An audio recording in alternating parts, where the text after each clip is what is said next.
and you guys can see all the upcoming matches that you guys will be able to see. But firstly, ladies and gentlemen, again, the NACT questions of the day. You guys can answer here in the comment section down below. How many kills is BTK going to get in game number 1? A, less than 10. B, more than 10. There's also question number 2 for our second match of the day. Hikaru Esports or Black Bulls? Who is going to proceed to top 4? And then we have the bracket here. So this is to decide the final 8 teams. Who do you have your sights set on, Mirko? Honestly, apart from apart from BTK. Apart from BTK. Apart from BTK, honestly, I've heard a lot of good things from Area 77, right? Trex, literally. Trex. He's a fan of Area 77. He's trying to convert me over to the Area 77 fan club. Yeah. But I don't know why, man. Hikaru, they're pretty charming. They're pretty charming. Hikaru Maybe it's their logo. My heart. They have taken my heart. Their logo, oh my god. The Phaeton Savage, it's got everything. I'm ready. The TCC crazy plays, honestly, like on every hero that he played in what up, Mr. Miyagi? In day number 1. Give me a second, I'm trying to get my headphones going. Like, Hikaru Esports is kind of like the standout in this tournament, right? Everyone expected BTK to perform well. Everyone expected Area 77 to be the new contenders, but I don't think we expected that from Hikaru Esports, who are going to be playing in match number 2 of the day number 5 here. And again, we're starting things off with BTK going up against Meta, but let's talk a little bit more about this match combat. BTK against Meta. Meta, they're actually able to beat their opponents pretty easily, right? By actually waiting. They were up against Alter Ego from NA. It was pretty interesting, like the way they were able to beat Alter Ego in that match. It felt like they don't really you know, play for that early game. They just kind of wait up until they get their power late spikes. Game. It's all about, to be honest, it's all about macro plays. Macro plays win the game. You can watch. We're about to head into the band picks right now, so let's head right there. And there we go. So we have the first ban there on BTK. Masha. Okay, this is already very interesting here, right? You can already see the Masha ban come through from BTK. You can already see a little bit of respect, maybe, because what about you? You know what? Let's ask you, the roamer, right? The roam player. Have you been seeing a lot of Masha roam recently?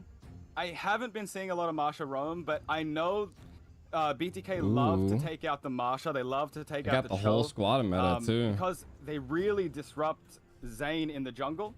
And when Zane's really got a set plan early game in the jungle, even if his team is fighting, he's still gonna get the objective so he can get his power spike and then help his team. So I think it's really important just to take out the heroes that can disrupt. We'll find out. You know, the key players like Zane and Zia. Just trying to take out their late game damage. And we do see Fanny. Again, we're seeing just a whole lot of early game respect, I feel like, from BTK. Like you mentioned, this 100%. Zane really likes to play into that mid stage of the game he really just likes to play with those mid game power spike heroes, right? Obviously the Yisun Shin, one of his signature picks, but I've actually encountered the Masha in my games before, the Fanny as well. But Masha right now is just really annoying, right? Because it can be flexed. You can play her in the XP lane, you can play her in the roam position, and it works it works well in both of these lanes, in both of these positions, and especially in the roaming position. If you're a person like Moba Zane, a person who wants to play that Yisun Shin, or a person who wants to make it into that mid stage, like they even have like this BTK and Meta above. We're already seeing the Prio bans come through as well, the Julian and the Wanwan. You have to take 1-1 away from Zia. Like, we've seen Zia perform time and time again on that 1-1. And Julian, we've also seen Kush really play that Julian as a flex pick. Like, you really don't know where Julian's going to go, and Kush does really well as a setup sort of mage for them. So 2 awesome bans. Two incredible bans in my opinion, right? Because the thing is, well, 1-1, pretty self-explanatory, best hero in the game. But for Julian, right? Flex, very good flex potential, especially now. Like I've been seeing a whole lot of people playing this hero in the XP lane now. So even now, after the hero has been released for like, I think this is the 3rd month, right? This is the 3rd month. and people are still experimenting, right? They're still looking for new ways to bring this hero into the Land of Dawn. The XP lane is the newest addition to this list, and honestly, it's been pretty annoying as well. So getting it out of the way is pretty solid, getting a lane bully out there. But for the final ban, I feel like they should target Shark here, right? Maybe a Franco ban would be good, going for a ban towards maybe perhaps a Cooper or an Atlas, but no, they go for a Valentina ban. Okay, also it's a pretty prio hero. It's a good ban there. It's a definite prio hero for sure. But then again, you can always... There we go. The Franco first pick from Shark. There it is. Gotta watch out for those hooks. Oh man, it's just so menacing. But you can already see this is what I like to see, honestly, right? You're up against BTK, the favorites.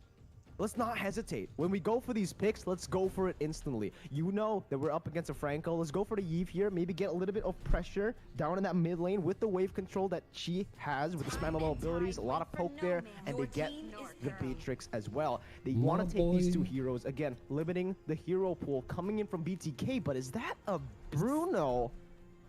Whoa. Okay. I think we're just flexing here. Just flexing the skins out, you know, ladies and gentlemen. If you guys want to get the skins, go buy diamonds. Jesus Christ. Head over now to the shop and Mirko's mic sounds so good. Skins. Yeah, this is interesting because again, Karina was actually left open, right? And this is actually such a good hero currently. I cannot stress this enough. I've been saying this in my streams every single day. I've been spamming, abusing this hero.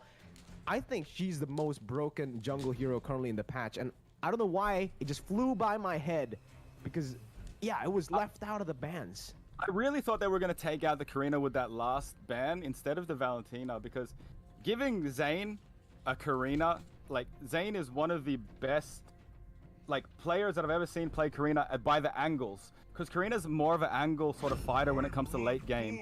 She can't fully dive in. She's got to pick off people, you know, make sure that when she hits that ulti, she can easily escape and not get caught by the other team. But awesome pick by Zane, and then they've got the Esme. So I'm a bit surprised that they were quick to pick their EXP laner, because now you can get easily countered by the Dairoth or Thamos or Uranus. There's a lot of heroes that you can sort of pick to go against that Esmeralda. Your team is I agree, but I feel like that window has kind of closed on itself, right? Because this is good timing from BTK. The way they're drafting right now, they pick up the prio heroes and they pick up that Esmeralda in their final pick in that first phase, right? Limiting the options of meta. If they don't pick up a jungler, it's going to be kind of tough because, again, if you look back at the first match that meta played against Alter Ego, they really like this Balmond pick, right? When they go for the Balmond, that's usually when they find success as well.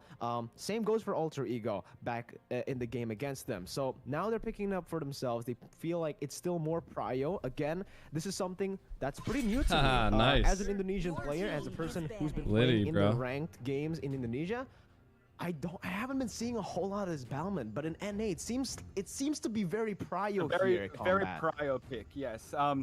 It's just the damage that you can put onto an objective, onto the enemy's jungle with the lethal counter and the retribution.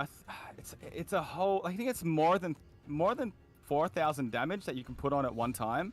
Can't wait to see what they do here. I mean, Moba Zane on our Karina is just ridiculous. It really is solid here. I've seen it in a couple of games.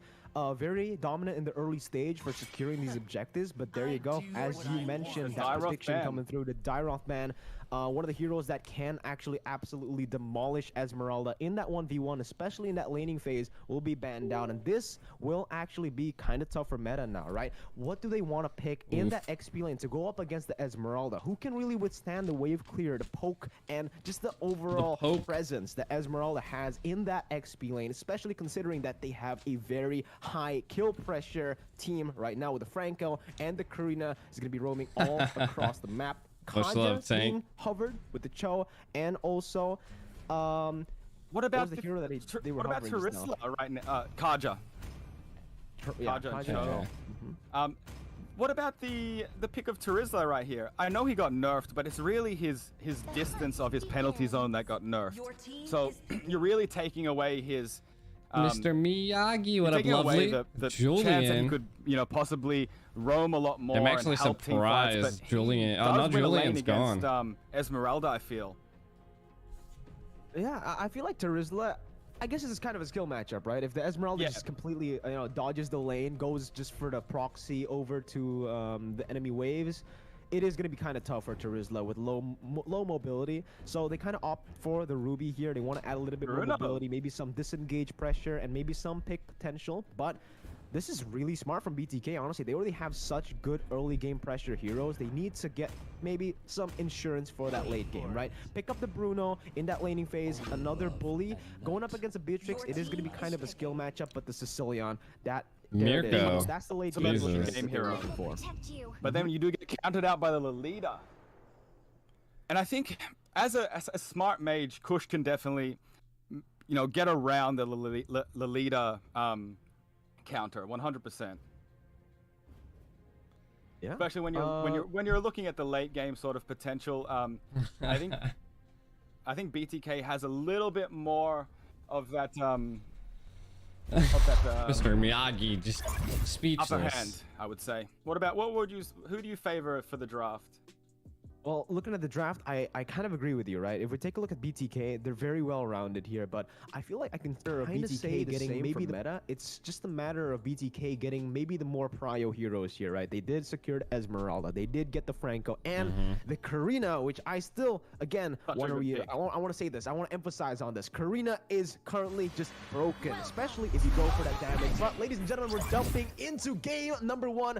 Into the line of dawn, we go for the first match of the day. BTK, let's see Meta get some upset here. Shark trying to invade. I think with the recent patch, isn't this really... It doesn't really work at the moment. Trying to invade and delay the enemy jungler. I think it's more of getting vision, what Shark's maybe. doing right now is just trying to get vision, opening up the map a little bit. And we do see everyone just really just feeling it out at the moment. Oof. Yeah, both teams just feeling it out. They don't really want to go for, Combat and Mirko don't have especially considering that, again, BTK's kill pressure. Shark already looking for the hook there, down below. Almost gets it onto the Beatrix, but good movement and a good read from Sirius down below. In the top side as well, we do see Fried Chicken winning it out in the trade against Annie. And Meta, in the early stage, we can already see them kind of, they're kind of losing in these lanes individually, right? Annie in that top side and Sirius also getting shoved in. It's all about the, to be honest, for the side of Meta, it's about the macro play. If they can out-rotate BTK, then they can really, really press their towers and really take Zayn away from that sort of jungle, because Zayn showed when his team is on the back foot, he'll go push the lanes and sort of take himself away from the objectives. That's not taking right now. Going up against the Balman, right? It's just really tough for Mobazane to really look for any not going for the objectives, but pushing. Wanderer, BTK didn't even try to contest it because, again, Meta, they just have so much pressure on that Little Wanderer. But down below, that's going to be a dive here as they go for it. 3v1 under the turret. Zia will fall. That's the first blood taken away, but it's going to be Shark going for the hook, trying to look for compensation, but he might be dove on next, and that's Meta taking a whole lot of damage from the turret. Mikasa popping the sprint, jumping all the way under that turret to pick up the kill onto Shark. He finally does it with a few, crazy movements. This is looking crazy. But they did give the turtle, so they were happy to give the first blood, the 2 kills. But they gave a whole. I don't know if it's my god! 3 kills. Yeah, 3 kills taken down now. 6 goes in for another shit. stun onto Shark, who gets the hook. But again, it feels like BTK, they're being out-traded right now. Fried Chicken goes for the proxy, clears out the wave now. Will be forced out of that jungle. It's easy for Howl. This guy, he's just putting on so much pressure on all sides of the map. Bottom side, now top side. They do pick up the favorable trade here. They're already ahead by 2,000 gold. Jesus Christ. 3 minutes into the game, and they were able to press that bottom tower. So really they're saying, we know that Zia is one of your win conditions, so we're going to make his life hard and not let him really farm up too much. And now you see Beatrix trying to go down and get that that more of that gold plating in the top lane. I love the rotation and the movement from the side of Meta. Ooh, suppression going off. And a hook. Bloody Hunt will be able to connect that hook onto Annie, but it is a Ruby down below. Not really that easy to target. He doesn't have the flicker though, so maybe now they can look for a dive. Perhaps with Mobazane also rotating aggressively into that bottom side. They want to look for a trade, but it seems like Annie really aware currently. Cancels out the recall though. This is going to be dangerous. Shark opens up the map. They will just be able to zone. They're going to trade this now. Pick up a little bit of gold, but in that top oh my god, Numia blast on Kush. And the real world manipulation will be popped as well. White Chicken caught, pinned down on that turret, but there is no minion wave there. Just help Meta look for that pick off. Down below, trade. They did end up taking out the turret though. And Meta will be forced to back out of this turret push here in the 4th minute of the game. The way that Meta is really just pressing BTK at the moment is they gotta be affecting the way that they can farm, and they have to. They gotta be aggressive. BTK is scrambling at the moment. I feel just scrambling to try to get their positioning back. And then you do see the retry and the lethal counter there.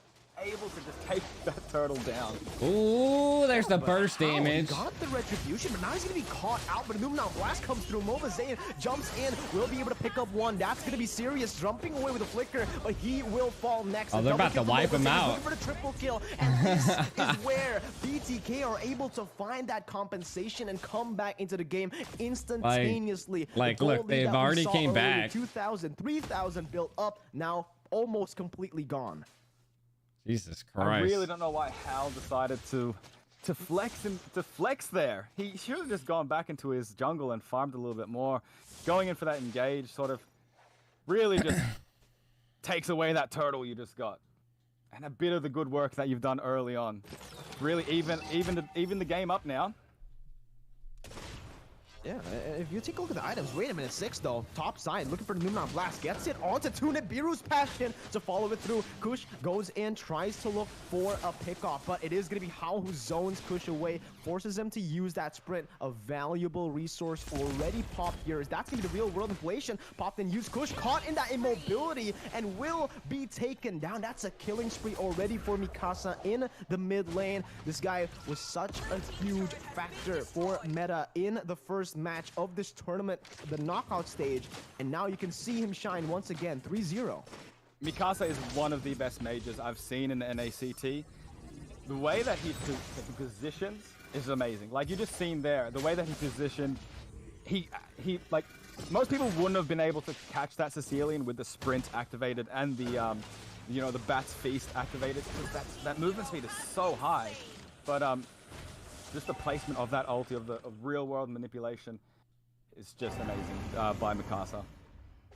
Good game sense. Insane though, right? Combat. This is crazy. What we're seeing right now, Meta, they're out-picking BTK in the early stage of the game. They're going in for more, and Mobazane, he's actually going to be forced to be, you know, he's forced back into his own jungle. As Meta, they put so much pressure on the map. They got the 2 turret lead here, right? Compared to BTK, who only has 1, and they've been the ones securing every single turtle so far. This is going to build up. That XP lead coming through. Sure, Bruno has been free farming, but it's going to get rough for them in this stage. 6 goes in for the stun onto Kush, and my goodness, that shot from Sirius from the mid lane with the Renner goes in, but oh my Jesus Christ, BTK's getting fucking wrecked right now. To wipe BTK what the fuck? Lane. Meta, they want to look for that upset. Upset of the year, bro? Some time, but he's gonna get stunned up. He's gonna get taken down. Who is unstoppable? What is going on? Meta is just like putting down their will right now and saying, BTK, what do you have?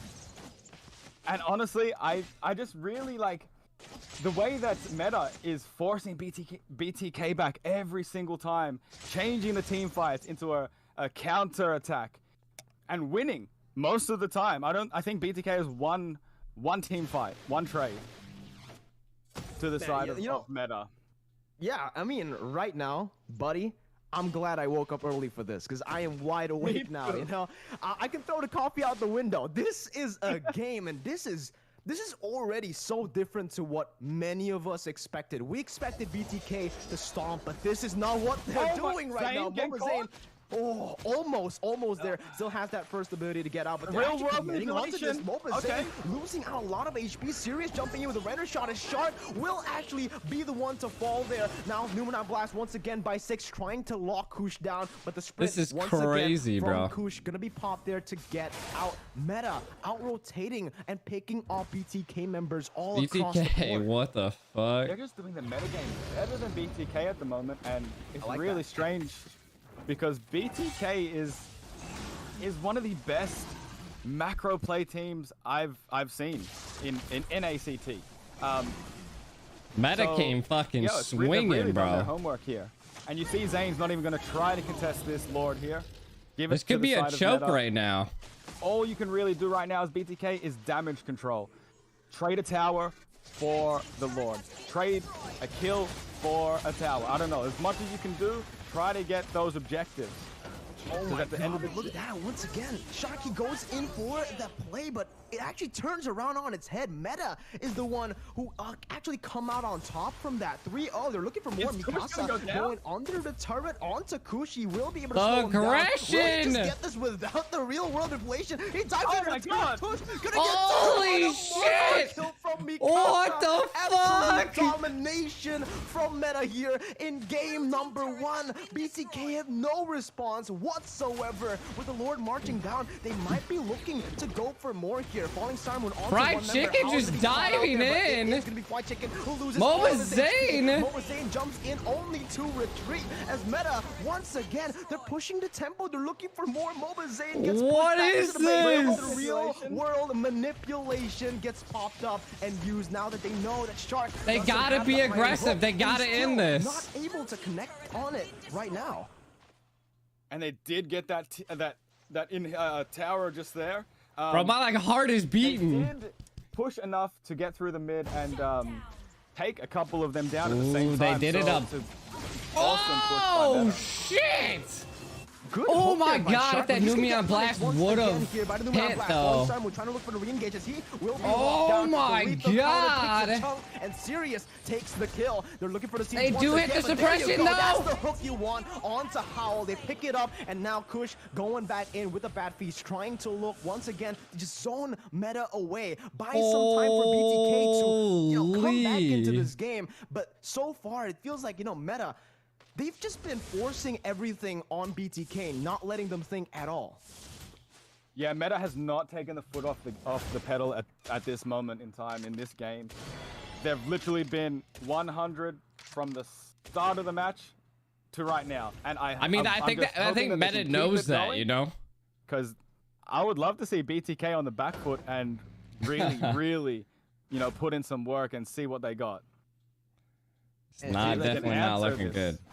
Yeah, and the thing is, Combat, it's going to be the first time in a long time that BTK will have to play from behind.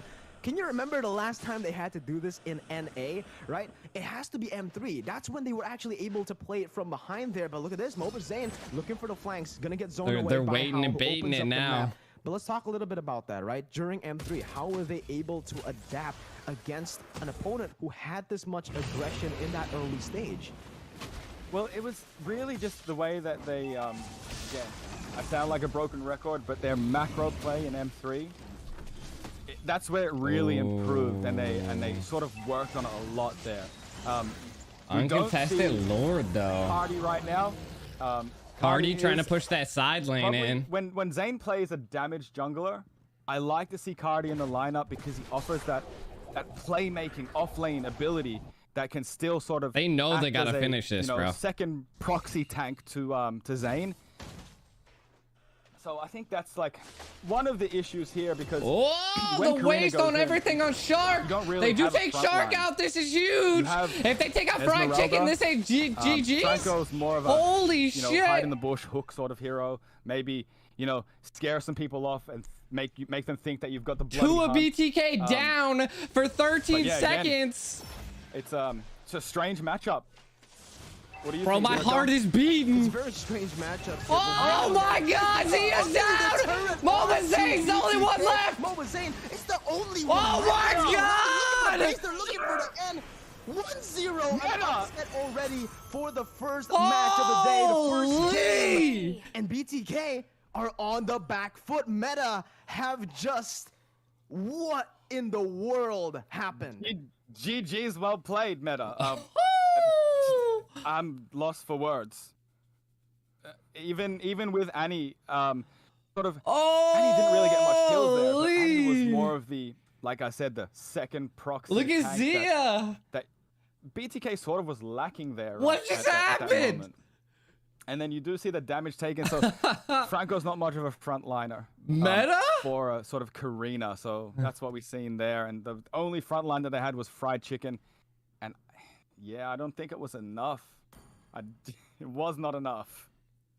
Definitely not enough, man. If you take a look at the items too, you can see what that in again, the world, it was pure dominance chat? from the items, right?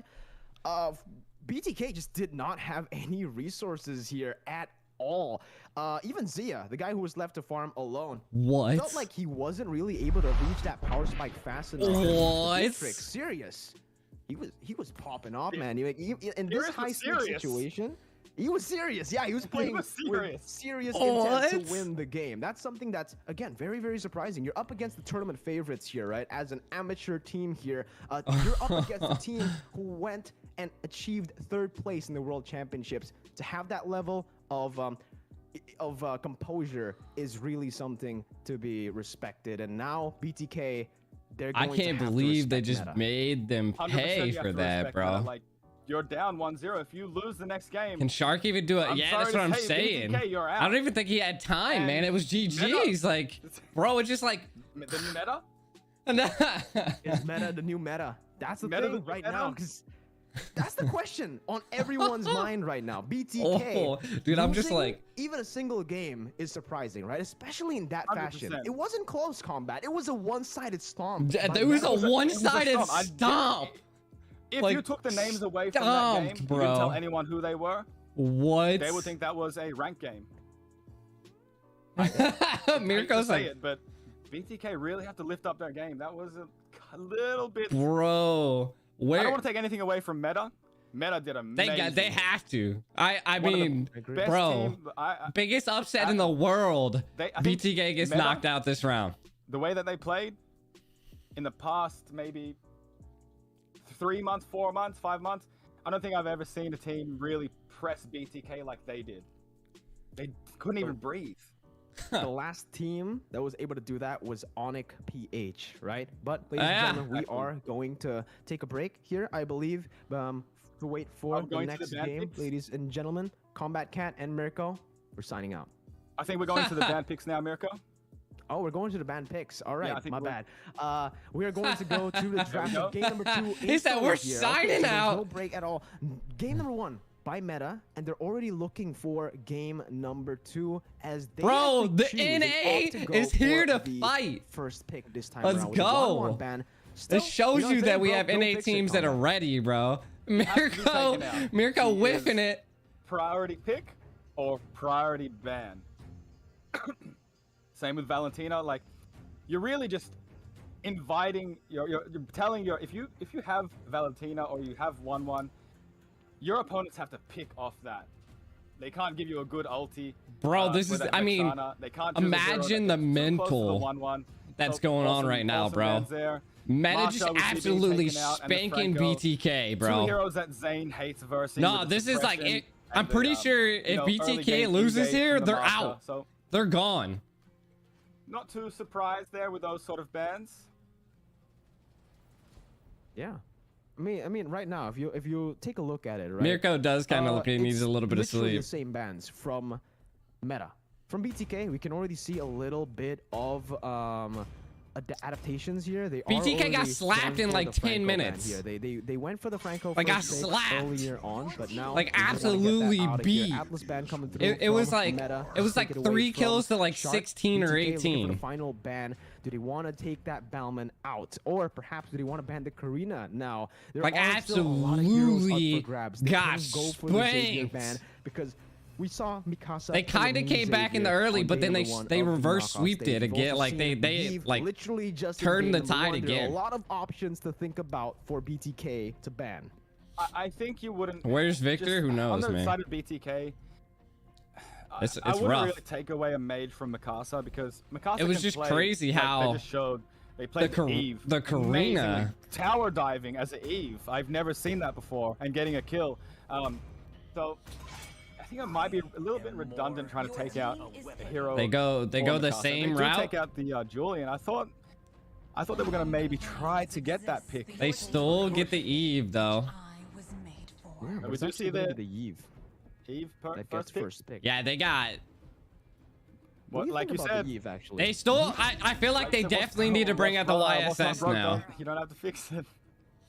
Yeah. The Bia was strong. I'm not gonna lie. The Bia was really strong. Going up against BTK in game number 1, I feel like, sure, everyone played their part there, but the Eve played such a huge part. It was the most impactful hero in that game, obviously on the hands of Mikasa. But now we're already seeing a little They do opt to go for Xavier this time around. Beatrix and the Xavier. Zane used Karina. Perhaps they might. You know, Meta used Ballmon, they don't go and they just absolutely second. Like the Bruno it was second. First Lord almost broke into the base. The first Lord almost broke into the base. Bruno, it was crazy. It didn't really have the impact that I expected. You know, Combat. I think Bruno's like, he's a nice marksman, but I put him in the same group as I would Ithrio. But I would put Beatrix, 1-1, Clint. Yeah, that's Claude. one of his best heroes. And those sort of marksmen, and Brody. Bro, Red, even you missed out sort of on craziness. I 100% like rewind it, bro. They sort of just, maybe next match. Sort of drop off late game. You know, if you're not choosing those, 4 or 5 marksmen, and we do see Esmeralda picked again and allowing BTK to play the Dairoth. Yeah. The name of the game so far from Meta, I feel like, is trying to get that lane pressure, right? In game number 1, I felt like Zia used Bruno. To have that lane I don't think Clint was banned. I'm not quite sure what the Bruno pick was. Esmeralda in that XP lane, we saw that the Bruno in the gold lane, even though in the end, I mean, Ballmon's still a good outclassed. They gave up. Yeah, they gave up Eve again. Stage, it really felt like Bruno was the one putting pressure on Meta, but now they're trying to switch it up, right? Now they want to play with that early pressure. And with that, I feel like BTK might have to, really think about it. As the last pick, dude, they absolutely jumped on the Bruno. Right? Either Dairoth or I was about to say like they took out a tower in like literally a minute, bro. A tanky member, good matchup against Esmeralda. But again, what do you think about this? I think it's they do ban the Lolita. Yeah. It doesn't end. It doesn't end. It's a good battle, but this will come down to mechanics. Fried Chicken's mechanics versus Annie's mechanics. Is MOBA Zane really, live? Can cut the lane and impose themselves at the objectives. Because we didn't really see that from Fried Chicken last game. No way. He didn't really make a presence felt. Okay, he's not. At the objectives, at the turtle, at the Lord. I was like, is he whiffing that hard? Like they're kind of like cheating. And the rotation game of Fried Chicken and Annie to see who could win out that battle. What do you think about Victor? What do you think about the Beatrix versus the Clint matchup? This is a very interesting matchup, in my opinion, right? They do go to ban the Ballmon instead. We'll just say it blunt. Clint is one-dimensional. When it comes, especially into this matchup, Beatrix just, in terms of the flexibility of her weapons, in terms of the flexibility of her playstyle, it's just so much more you can bring from this Beatrix, right? From the Clint, what you kind of need, what you kind of see from him is the same every single game. He tries to bully the lane with the early kind of range. No, they're going to try to probably take Karina for themselves. Beatrix is able to stay because Karina would absolutely slap Xavier that ultimate. That's when you actually have kill pressure against the Clint.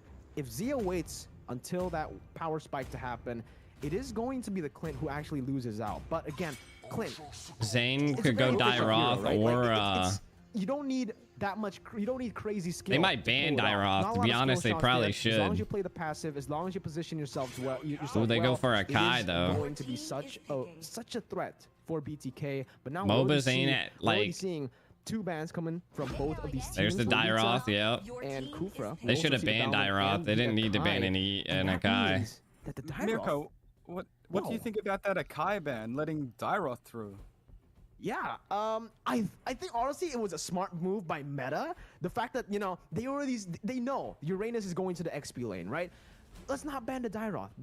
There's no way they go for the jungle Dairoth, but knowing Zayn, yeah, he's still got a few heroes up his sleeves, and yeah, the Dairoth seems to be the one going to the jungle here, but do they go Saber over by Meta. So I wonder if this is gonna what be is a their Saber comp tank? they're trying to go for? Saber tank. Saber jungle, but tank. The fuck out of here, bro. Cardi ain't happy. I bet, bro. Well, they are hovering on this Ling. They're going back and forth here. Saber, Ling, Saber, Ling. They choose the Saber in the end.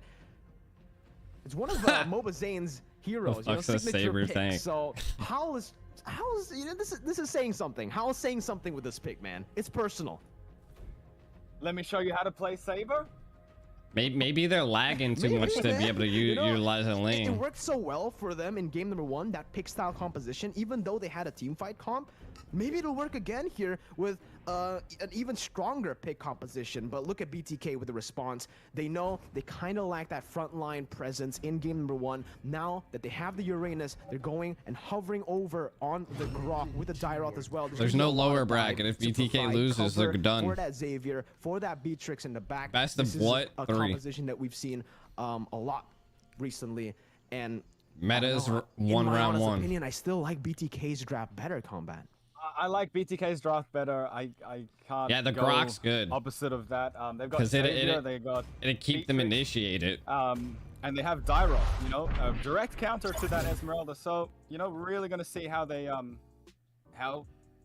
play this. Yeah, Sharks Franco was rough. It's gonna be interesting if BTK can really bring this back, and if they can't. I mean, if Saber can do real. Like real big, insane. The biggest upset in any history. Targeting. The biggest. The biggest upset. Reminder to everybody watching, ladies and gentlemen, this is make it or break it for BTK. They will be eliminated if they do lose this game. But ladies and gentlemen, once again, welcome to the land of Dawn. Meta trying to close this out with a clean It's like 3 a.m. making it the biggest He definitely does look gassed. NA MLBB history. As BTK, they try to come back. They need to try hard here in game number 2. Oh yeah, Saber definitely does. I want to see what they possibly do. Like watch their pathing. The ban and pick phase is what, like they went super aggressive on gold last time. Not on banning Meta side. By Meta, they were really saying just pick Karina, go pick her. We have Clint disengage. We have Eve, the bit of a slow when you try to jump in. So you know, I kind of like the put on a lot of aggression on Mikasa. Meta just really not trying to ban out Zayn at all. Yeah, just do your thing. I feel like they kind of understand already, right? Combat. I feel like they know that MOBA Zayn, he has a lot of heroes in his pool currently. But look at this, Annie going in for the minion cut. It's the sprint though. MOBA Zayn instantly just jumping there to provide some pressure. As in the bottom side, we already see a little bit of pressure put there Cyrus by Shark. Again, both teams not really playing it too aggressively. They're not being very aggressive this time. Ordinary early game stuff in the first minute. We're not seeing any more crazy plays happening, but there is already something different. Mid lane, Kush winning it out against the Sieve. Well, Xavier has that reach that can really deal with the Eve. It's just you see Zayn, he has that path that he takes. Doesn't they go for gold before turtle? Or, as you can see, like they're definitely trying to be more towards the gold lane. Look, here's the 3-man gank. You know, continue on his and he dives into Esme, I think. Yeah. First blood over to easy. Nice. First blood to Uranus there. First blood over to Uranus. MOBA Zayn. MOBA Zayn pops up, goes in for the gank, and Uranus is the one who picks up the kill, which is kind of interesting. I don't know if that was intentional, you know, maybe putting the pressure, trying to put some gold onto the hands of White Chicken to win out in that lane. But Meta's still doing pretty good here for the purple buff down below. Zane already on the turtle. They're looking to go for it. They will be able to pick it up. And there you go. Some trades already on the board, but BTK winning it out. Mobazane though. Focus in, Mobazane. Oh, there you go. The triple sweep comes in with the Fried backup chicken from Mikasa to lock him down. That's the kill picked up. Annie looking for that was a whiff by Mobazane. Still has the consecration ready. Will not. That was good map. Good map awareness. Natural plays, but BTK still in the lead. Fried Chicken's like punishing this Esme though. A little bit careless there by Zane. You know, to just dive headfirst into their jungle, knowing that the side of meta is rotating because they just lost the turtle. They know that you're going for his blue. So kind of a that's really hard. Engage there by Zane. Yeah, we're seeing a lot of uncharacteristic mistakes here from Zane, from just BTK in general, but in the bottom side, they're already looking for a gank. 6 once again jumping in, forcing that Nibiru's passion out to clear out the waves. Damage already. They actually just relieve pressure, for meta, for Sirius to find better position and also to find that jungle creep there. Maybe getting a little bit of a lead once again up against Zia. He knows on the Clint he will actually lose out in the late stage of the game, especially now. Now that Zia is actually level 6, this is where Zia can actually have kill pressure in that lane. Yeah, I'm actually surprised as well. See, you know, Shark's just, you know, roaming around the Land of Dawn. Not really trying to engage with anyone at the moment. He's just getting that that space for his team. Oh, they go in on Shark though. I do see him getting... Interesting. That was interesting. Very interesting, right? Yeah.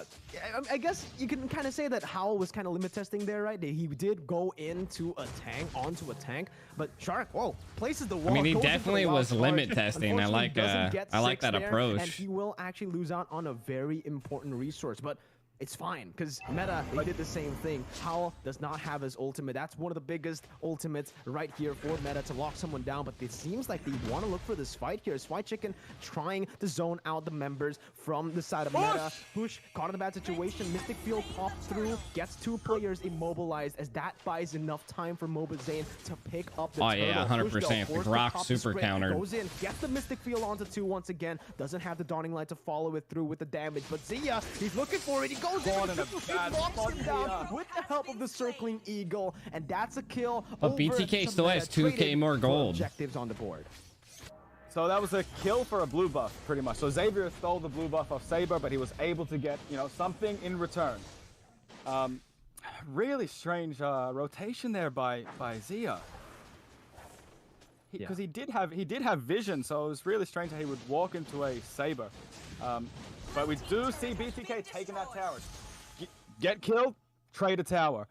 That is that macro play of BTK that I love and I mean, BTK is still, in my opinion, in the lead. Yeah. What you're saying in the first game is now actually happening in the second, but in the mid lane, that's a solo kill. Mikasa getting the kill, getting out as well. Mobazane trying to look for the kill, but Mikasa's just too slick with it. He got a solo kill onto Kush, and he gets out there. Again, Mikasa just showing that mechanical prowess he has on this Yve, as Meta, they're just going for it. Wait, did he steal Meta already beat BTK once here. He stole the purple buff away from Mobazane without the retribution. He just stole it away with a blade. Wow. Who's Meta? I don't know. A little bit, you know, I can just picture Zane saying, cool. Ooh, Jesus Christ, the whole team's trying to put it down, though. Ooh, Eve here, though. Once again, as Mikasa comes down, always so on point. The rotation mid lane, though, that's a triple sweep. Look at that solo kill once again onto Kush. They're so good at playing these split. Mikasa, I think, is someone from Gosu, if I'm not mistaken, right? In the kill game. Mirko, what are we seeing at the moment? I don't know if I'm. I mean, BTK still in the gold lead. Like they're still gonna. At some point, they're gonna be. I don't feel. I feel awake. I feel awake right now. It does feel like it's in a dream currently. A dream? BTK, they're losing in the early stages of the game. Sure, they have the gold lead, but a triple sweep once again onto White Chicken will be popped. Purify. Definitely don't want to waste that on Fried Chicken. Just yet, Falling Sign window to the backside as Annie tries to look for compensation. How kind of whiffing at this? Engage. White Chicken looking for more. He engages into the fight. Finds 6. 6, and that's the collapse from Mobazane. Annie running for his life, but will be bursted down by Zia in the mid lane as White Chicken once again puts some pressure. This is it's looking good for BTK right now. Oh! That's the real world manipulation, getting Kush again. 1v4. It's still a solo kill for Mikasa. Mikasa is dangerous. You can't get near Mikasa, and Kush was a little bit too close to that tower there. But I just want to say, this is the BTK that we know and love. Once it hits 7 minutes, you've got that off-laner, Uranus fried chicken, pushing the lanes, taking the objectives, making sure that he... I'm pretty sure Mikasa is from Guso. Or Guso. For their lane. Don't let them just, you know, bro, they're cracked, Zia. bro. Don't let them bully Zane. Oh, but they are synergizing now. They just literally got destroyed. Was there 1 second, gone the next. Uso. Now you see him, now you don't. And you don't. I need my Red Bull. Hold on. Below. And yeah, I kind of agree, right? I can kind of see what you're saying here. This is the BTK we want to see. The BTK that plays it calm and collected, waiting for those mistakes to happen before they actually pop and get those kills. They get it, and now look at the pressure that they were able to create from it. The conversion, right? From kills to objectives, still on point from BTK, but now let's take a look at the items. 6,000 gold to Beatrix above. Yeah, they're snowballing now. Zia's doing a lot better job right now at farming, and that really came down to taking all the gold plating off the tower as well as Zia could, and getting the you know, the counter engages from Shark whenever they try to this take Eve. Zia down. Oh, Annie in a lot of trouble here. One member there. Howl a little bit too aggressive, goes in for a triple sweep onto Shark. You don't think it's the same person? Was able to just punish him there, but again, BTK, they know that they have the upper edge here. I don't know, that's what I've heard though. All alone, they're looking for the dive. White Chicken tanking up the turret, will pop the consecration, jumping all the way to the back lines there, but Mikasa has the damage ready to take him down. That's serious, picking up the kill, but BTK, they're the ones to get the turret in that top side. Tier 2 taken down, and BTK, they're getting a lot of pressure here. That was a good trade, because you didn't have Zane there. Zane is literally just farming up right now. He's level 14. Oh yeah. Zane is 7 minutes rolling. for the side of BTK. I mean, Saber is still 11. Really implement that Ube strat, really. You know, they let the Uranus offlaner push, and the team really just do that thing. Okay. Yeah, but look at Zia though with the flanking Beatrix going in 40 degrees. Oh my God, Mobazane just going in. Mobazane a little bit too extended here as he will most probably lose out on his life. He jumps back in for one more re-engage as White Chicken tries to follow it up, but it is Sirius who picks up the kill Lord again in the 10th minute of the game. They do have retry. They're overextending, they're overcommitting onto these team fights, and they've lost 2 members. Ooh, Clint's now starting to pop off. Looking to run away as Hal tries to lock him down, goes for triple sweep, but will be canceled out by that Purify. Dawning Light onto 2 with the Mystic Field locking Annie down, but Annie does not care. He still wants to keep on going, and Shark opens up the map once again. What was Shark doing? He's gonna lose his life, and that's the Lord taken away by Meta. Kush forced to back up. White Chicken as well was not able to get into that Lord pit, and again we're seeing Meta flip the game here in the second game, in the 10th minute. What was Shark doing, bro? Exact way they did it in game 1. Now, just because of BTK's macro play, they can defend this. Oh my God! Same way as game 1. Can BTK withstand this snowball effect that's happening right now? What do you mean BTK has the snowball effect? Well, White Chicken trying to bait out a lot of these abilities. And losing a lot of health there, but Sirius has been left untouched. Free hitting on the back line. Oh, they're going in, not enough damage. Onto Mobazane, doesn't really get the pick off. 6 losing his life. BTK with a 1 for 0. Meta did not really achieve much there. We should see it here soon. They didn't really take a tower, and they lost the life of their roamer, so they could have approached that a little bit better.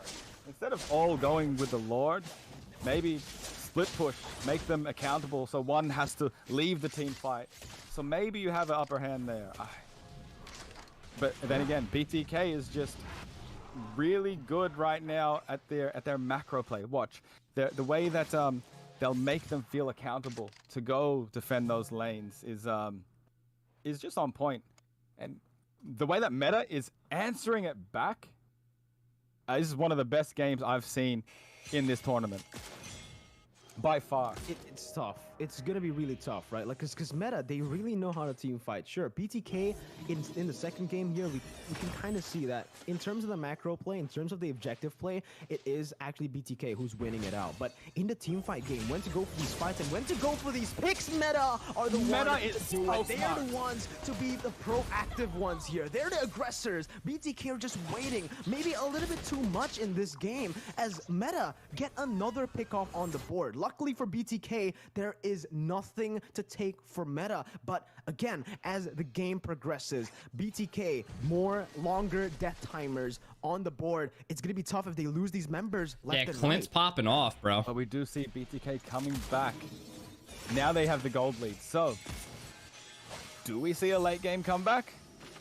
Oh, they're looking for a play. Shark goes in for wild charge, and that's the Mystic Field onto 3. Real world manipulation. No by Mikasa again. That positioning to lock them down. Sia goes for the flicker, but he's not in range to dish out the damage with the Wesker. And just like that, they find another one. This is exactly what I was mentioning. They keep on getting these picks, and they know when to back off every single time. BTK are overcommitting into these plays, and they're falling right into the hands of Meta.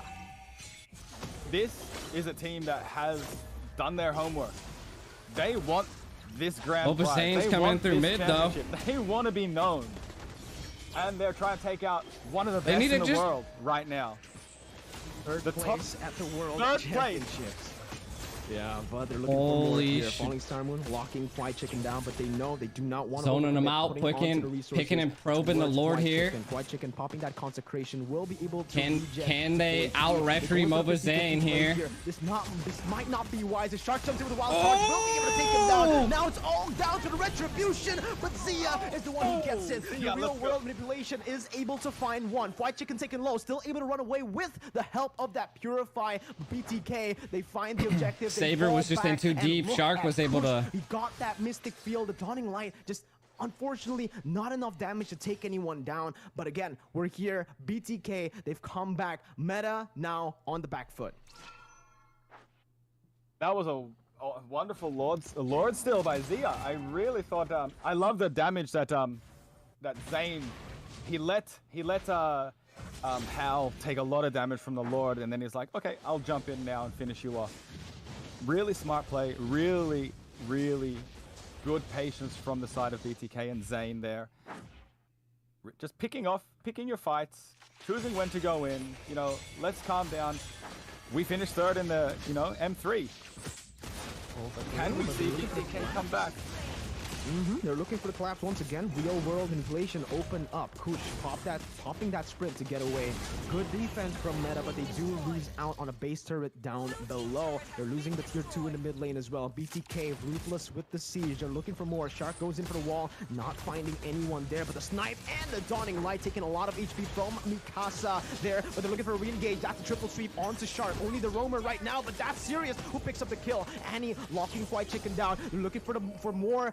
Xavier's starting to pop off now too. Fight, but BTK now. Oh my gosh! Gets the Dawning Light right through, finding Mikasa in the back line.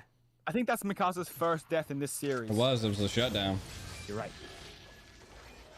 Someone had to take Mikasa out. Oh, and Mikasa wasn't even in the they're being aggressive here. They had to be aggressive. Fried Chicken has to pop them. Fried Chicken loses out a lot of HP. Oh, certainly they don't commit, Zane, bringing his friends back in. Fried Chicken still trying to run away with the consecration available, but it's going to be how they really want this. They really want this. On cooldown, Abyssum Strike though by Mobile Zane. Being too aggressive.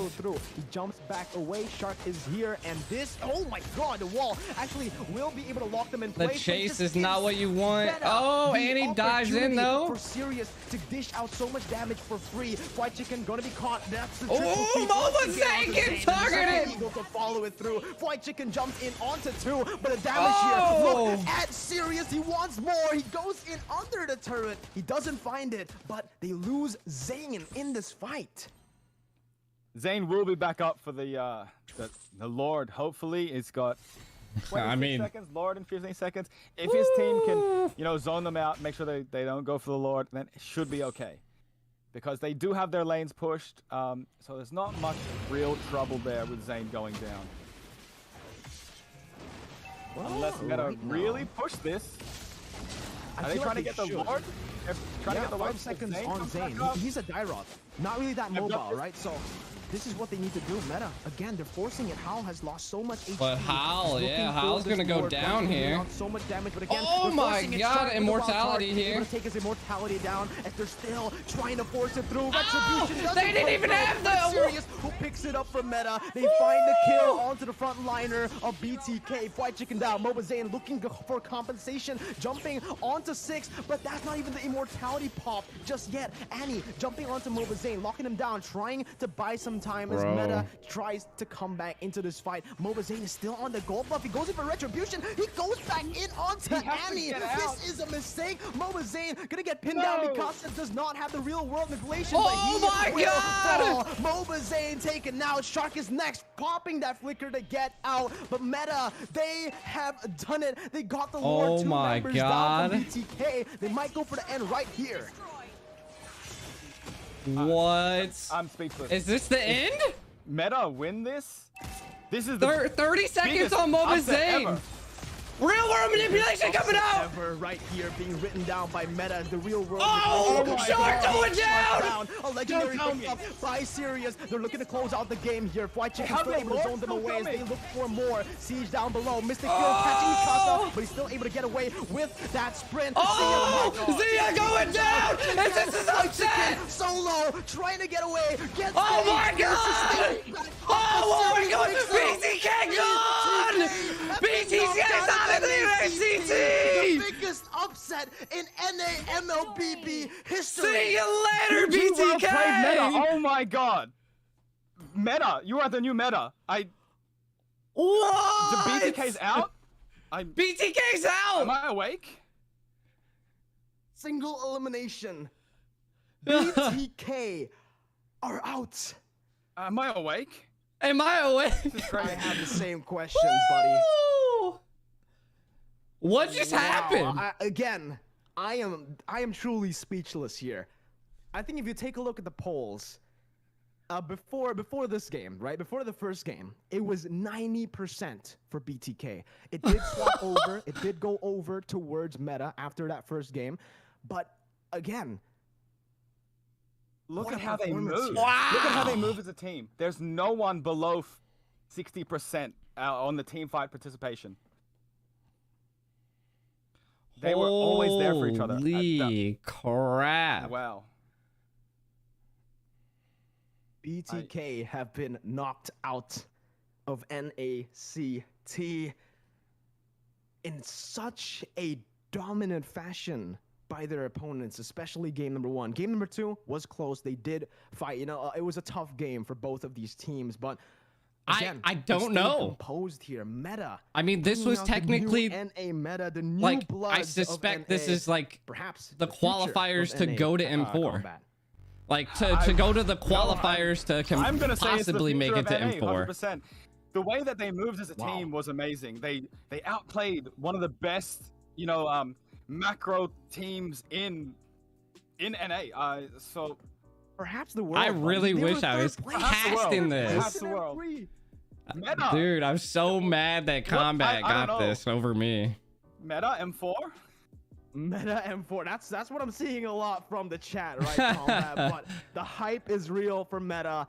2-0. Not only were they able to beat BTK, they beat BTK into 2-0. You can see the faces of disbelief here. Just BTK equals Gosu 2.0. We still, honestly, I don't know what to Bro, say. Mobazane had like probably broke his phone right there. Just action here and there, but I do want to talk a little bit about that, right? Let's try to analyze it a little bit. I mean, it wasn't like the finals. Uncharacteristic mistakes happened from the side of BTK. Sure, we did mention that we saw the glimpses. Dude, I tried to tell. Like I've been telling you guys, there, right? Objective, but in a lot of those situations, they overcommitted. Every single time they made a good play, they were a little bit too hype. Mobazane definitely staying way too long in that bottom side. The gold, but all for a gold buff.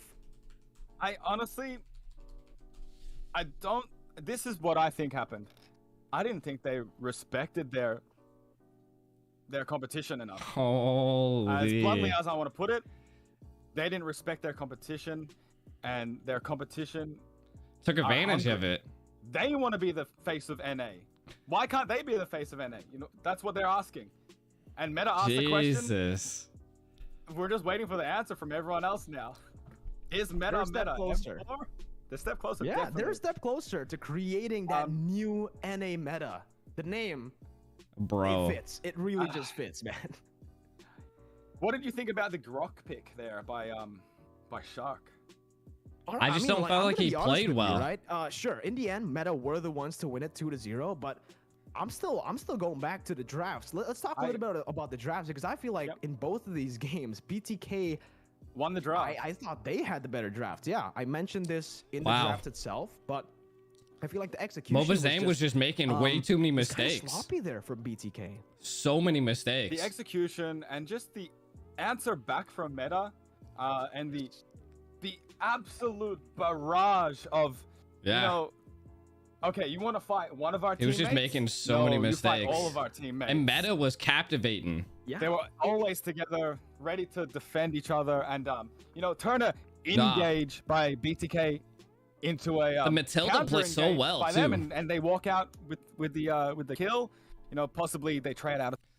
Matilda play when Mirko comes back on. I'll unmute it, but yeah, dude. I mean, the Matilda played well. They were constantly being aggressive, like, and I feel like that's what it was. Is like they just had to put a lot of pressure onto BTK. Headed. Let's throw it over to our host, Assassin Dave. Holy. Jeez, we were in the back watching this exciting match, and no one expected this to happen, but what a game. Just to show you, North America has really come a long way and really improved quite a bit after BDK represented North America region on the world stage. What a great match, and we really have a lot to look forward to. Remember, guys, NA City Summer Season is just the beginning. There's going to be Autumn Season, and after that, we're going to have M4, the NA qualifier. So a lot of teams are going to be competing for that slot. And you can see that they're using BDK as an example to really improve and really work on the position of macro. And you see that in the game versus Meta today. What a game. But ladies and gentlemen, we have another best out of 3 coming out today. Hikaru Esports going against Black Bulls to decide the next top 8 contestant. I still can't believe BDK is knocked out from the top 8 right here, because we have a single elimination best out of 3. So sometimes, you know, it's just what it is. Like the old, like very smart, you know, people say, right? Like you gotta listen to those wisdoms there. But ladies and gentlemen, when we come back from this short break, we have some huge giveaways to give out to a lot of NA viewers here. Yeah, that's right. Some may say the diamond giveaway. Diamond flying all over the place. The diamond rain coming from the heavens right after the short break. So don't go anywhere. Get your popcorn, get your soda, share the video with your friends, because we actually got 2 sets of giveaways after we come back, and they will be right here in this chat. And with that being said, ladies and gentlemen, we're gonna see you guys in a few minutes. Let's go. That was crazy. That was absolutely nutty, bro. I'm gonna mute that for now. Shark's fault. Let's do this real fast here. Let's go look at this first part of the game, bro. Like, look at.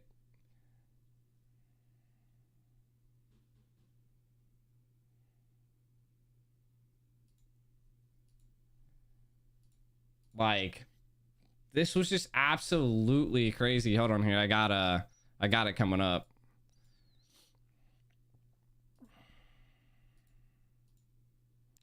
Just like, this was the first game here, and let's kind of like, I can't look at like the overall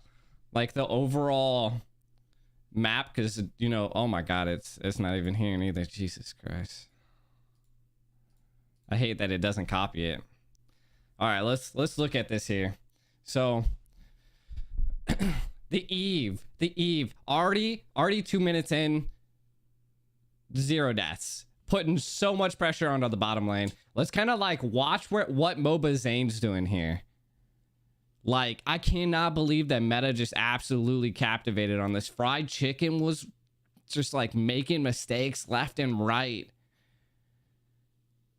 Mobazane was making mistakes just constantly. Like, and I wouldn't say it's more it's mistakes, right?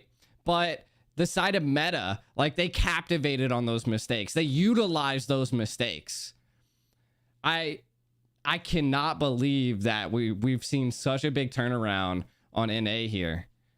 Absolutely crazy. Even with a Ruby pick, Ruby was just kind of like, they ended up, this is the biggest thing that I see here. Instead of Bia going against they just swapped lanes right here, so it was essentially Bia versus Bruno, but then they immediately swapped, and now it's essentially Ruby versus Zia. Mobazane trying to get it, but they were like trying to overextend here to get a kill on Annie. But again, it's a Ruby. It's not, and I feel like that switch of lanes caught not Mobazane, but BTK off guard, because now the high hitter, they're serious as in the top lane versus being in the bottom lane when they thought they could get the easy gank on the gold. And they were just constantly putting BTK on the back foot and just putting them in the spot they didn't want to be in. And it seems like the way to beat BTK is to be aggressive, but be good at being aggressive. Like the amount of work that they put in, the macro of switching the lanes, Balmon securing the Lord, like they're just outputting massive damage. 6 on this Lolita, like they were just all communicating very well, and I felt like maybe BTK wasn't. How a little overextended there, but then 6 there to put a lot of pressure down. Mobazane does get a triple kill here, so mops up a lot of meta here. This was their first mistake by Meta, but even though they made this mistake, they turned it around again. They ended up like, I don't know what they were doing in their chat, but they were like, okay, guys, listen, we got this. We just put BTK on the back foot. Let's see if we can do it again, you know? Zane, 100%, man. I can't even believe it. I couldn't even believe it.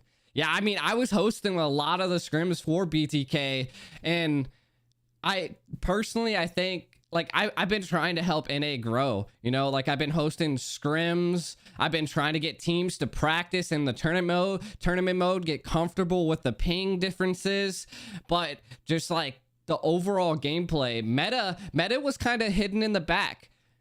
Meta was hidden in the back. I don't know if it was a ping difference. I'm not going to give BTK excuses here. The Bruno pick was definitely sus. 100% sus. Not quite sure. I mean, Bruno with killing spree as well. BTK 100% estimated their opponents. They thought they were going to have a walk in the park, and I feel like that's kind of what made Meta be on the end of the foot, you know, pushing BTK back, because Meta was unknown. It was kind of just like BTK going into M3, you know, like they were unknown. No one knew how to deal with them. And then coming into the second round, BTK didn't even know what to ban for Meta. They didn't even ban the Eve. Eve is so strong right now. I mean, it was a well-deserved loft. I feel like this is, it needs to put some respect onto BTK, you know, like, listen, like, and I said this throughout, like, even you guys can, like, the brackets and everything like that. I thought they put BTK in the easiest bracket ever. And I'm so glad that Meta did their work and showed that they came to just dominate, you know, just absolutely dominate. We seen it, man. We seen it. That's what I'm saying, man. The NA teams aren't bad. Like they're putting in a lot of work. And Mobazane, again, like you guys were saying, Mobazane streaming all his scrims. I don't think I've done scrims for people and not streamed it, you know, and not essentially I didn't display anything. I didn't record it. I respected them. If they didn't want me to stream a scrim, I didn't do it, you know. I left it on the back burner. I let these, and I told them, I was like, that's cool, man. Like, I'll host your scrim, I'll host your tournament mode, and I'll help you out, you know. Meta definitely did their homework, but not only did they do their homework, they just were so aggressive. Like, I've never seen a team, but like how Mirko said, RRQ, bro. Scream, yeah, that's what I'm saying. I mean, and not only did they stream the scrims, they streamed their comms. So, like, they literally streamed how they handled situations. BTK got smashed. That's what I was saying. Like, they revealed way too much. Like the Grok pick was, it was a good counter to the Eve, but the Eve was always well positioned, you know, always coming in at an angle, always coming into a bush, always being on the back burn, and the Grok and Shark just not able to captivate on it. It was absolutely crazy. It was nasty. BTK definitely. They definitely put in a lot of work. And the Ballmon secure was just crazy. I was actually like the Saber pick was interesting, and I mean, we're talking about second match here. First match, like, look at this, like, it's already second, this is first Lord barreling down. Like, look at these mistakes, like real world manipulation coming off in the back, nobody like trying to go around and put him on the back, like to stop Mikasa. Kush just getting gapped, bro. Mikasa, look at this, bro. Look at this push right here. It was insane. Mikasa just absolutely didn't even care about the turret.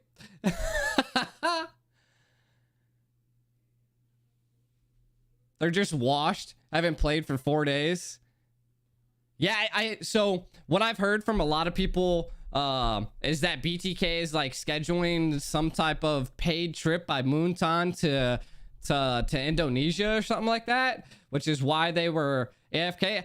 Supposedly, I have a bot in my YouTube chat, and there's like levels and stuff like that. We got like flex coins. I'm actually gonna be, if you guys are just now tuning in, we just hit 1K subscribers on YouTube, and we're gonna be doing a Kimmy, or, well, to be honest, any of the Star Wars skin giveaway here when it comes out. But man, crazy. Absolutely blew my expectations, dude. I was on the front of my seat the whole time. That's what I was saying. I heard it from their stream too. Like, Moba Zane said they deserve a loss, and I feel like, again, a lot of people were saying it's like Gosu 2.0. Gosu 2.0, man. BTK getting way too big for the breachers, you know? Like, the Kings just got dethroned because they were a wash. They tried to practice enough, but again, during even the scrims, like Area 77 was beating them. Moba Zane was just trying to troll way too much. Like, there was just so much on the side of BTK that, like, they're trying to, like, they were trying to make fun of America. And Meta, they didn't even go to boot camps. They didn't even go to boot camps like BTK. Like, Moba Zane went to a whole boot camp overseas. And it's crazy.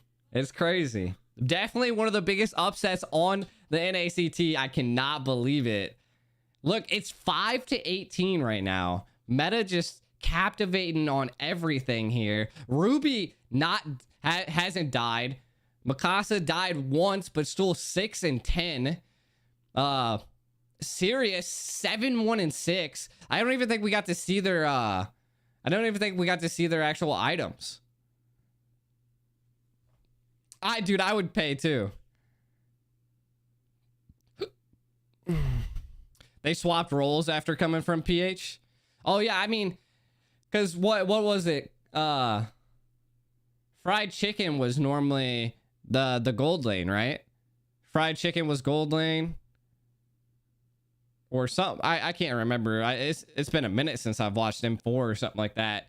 And then what? Zia was mage. I can't completely remember. Zia, yeah, that's what I was saying. That's what I was thinking. Zia mage, like they're doing a lot of differences here.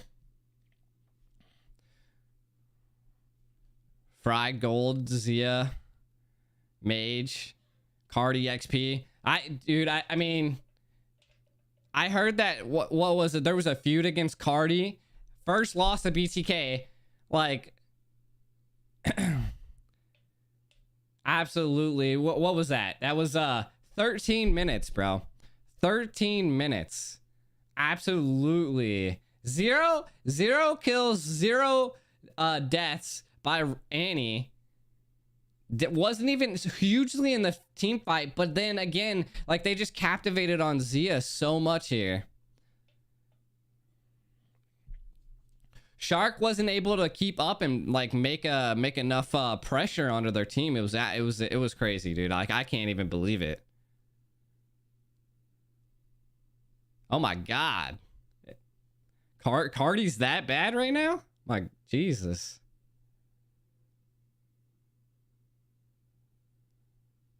Yeah, 100%. I mean, even Shark was not able to make plays, you know?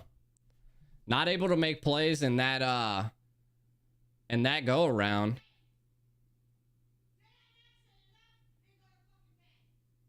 I'm trying to get back into game number 2. Game number 2. Oh yeah, they definitely deserved the loss. I think it's gonna make them like understand that they need to be careful.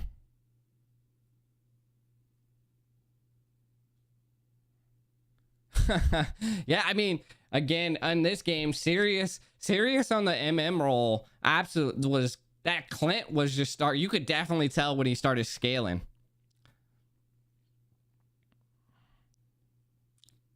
And Clint was just always in the back and always defend it. And I feel like that was like the biggest thing on the side of BTK, or on meta.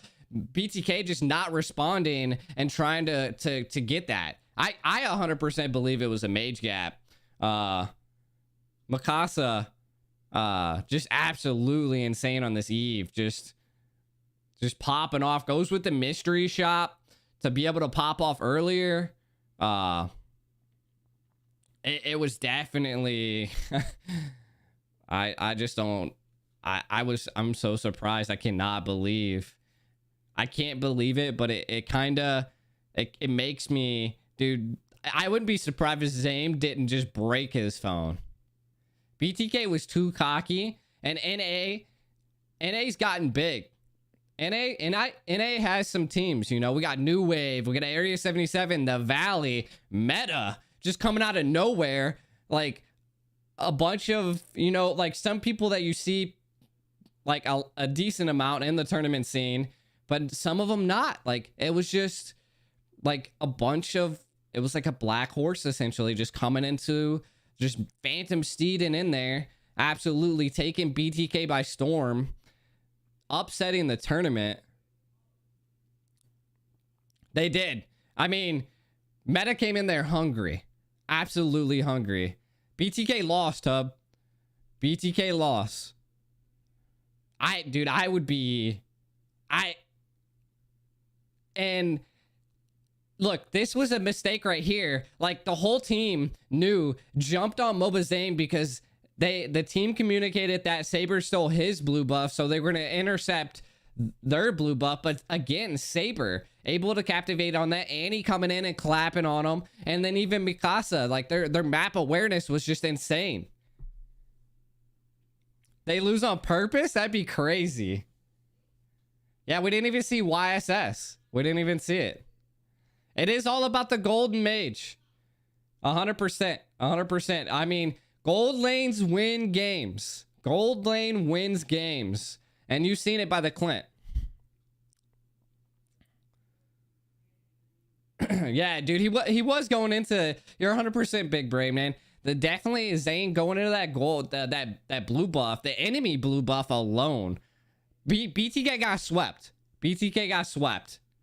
First game over in like 13 minutes. I felt like they were definitely trying. It would be insane if that was the case. Like that would just be a hit to their reputation, you know? They got swept. BTK got swept by Meta. BTK's out of the NACT. Gone. Nada. Someone needed to put them on their ass, you know? Like they needed to, BTK needed to learn, like I've been saying this for the longest of time, that there's nowhere in life that the reigning champ stays the reigning champ. There's always someone that comes in and dethrones the king. Every time. It's true throughout all of life. And it was crazy that it happened onto this NACT. And we were streaming it, man. They were just everywhere. Again, I've heard, and I don't know, I could probably get the backline scoop about it. But like MOBA Zane apparently has been AFK for like what, the past 3 days. Mayweather never lost. But that's because he retired. I mean, you got a point there. You do got a point there. I mean, he dethroned himself. He went into retirement. He dethroned himself. So I've heard stream your scrims more, Zane. And surely even Amuto. That's what I'm saying. Nah, Daniel, you brought up a good point. It's hilarious. I love it, man. I love it. I mean, you got me. You hit me where it hurt. You know. I mean, you hit me with. I mean, you know, you definitely told me. That's for sure. No, but again, absolutely, dude. I was on the edge of my seat. BTK definitely had a goal, a solid. They're human, you know. That's what I'm saying. I mean, everybody's their main lineup's been changed so often. Zia's like deciding if they even want to go to Indonesia. From what I've been hearing, you know, like a lot of BTK's team is not like 100% committed to the esports scene, because I don't think all of them are making money like Zane is, you know. And I don't think Zane's making enough money that he can probably support the whole team. I don't know this. This is just me speculating, so don't hit on me, you know. But it always comes down to a lot of them are young.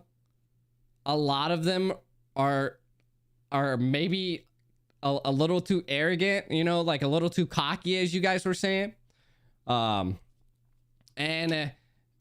a lot of their main lineup, like you guys were saying, has been switched around, and we've seen like Mikasa was just insane here. This is the first time I've seen a Matilda gameplay. Huge.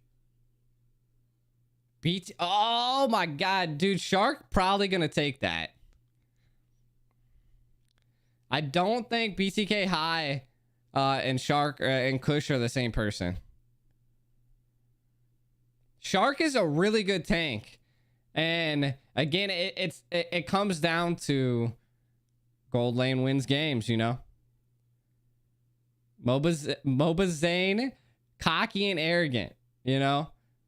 Just it just goes to show you that when you get a head that is too big and it can't support all of your arrogance, that team comes in, man. You probably shouldn't stream your scrims, you know, or if you're streaming your scrims, don't be streaming your comms. They just thought NA was a complete wash, and NA just showed them that they're washing, you know?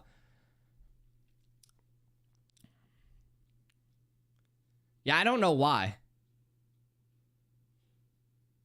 That's what I'm saying. No one, you're 100%, man. Like, and you could just see that Meta was hungry for it. Like, they really wanted to put it to BTK, and they did. They did. And BTK also had their new tank, or the Filipino player. I can't. His name's like not coming to mind. It's whiffing right now. Yeah, they just weren't aggressive enough in that serious aggressive.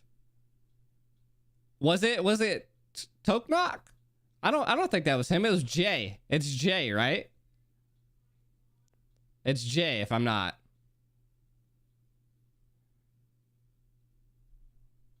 Yeah, it was Jay. Jay didn't play. And I felt like Jay was like one of their yeah. That's what I'm saying. Like, why? Like, he played in the very first game. The first game against man. Jay did play in the very first the very first game that BTK did on the NACT.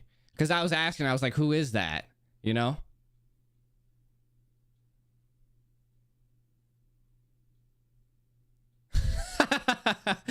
Thanking Meta for handing them her asses. Zia, too safe. Yeah. How do you expect to win when most of the team is boosting? Yeah.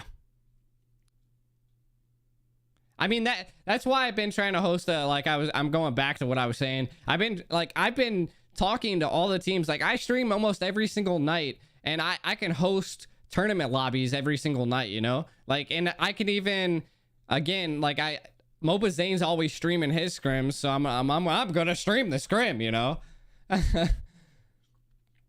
But, like, I've been helping NA grow really hard.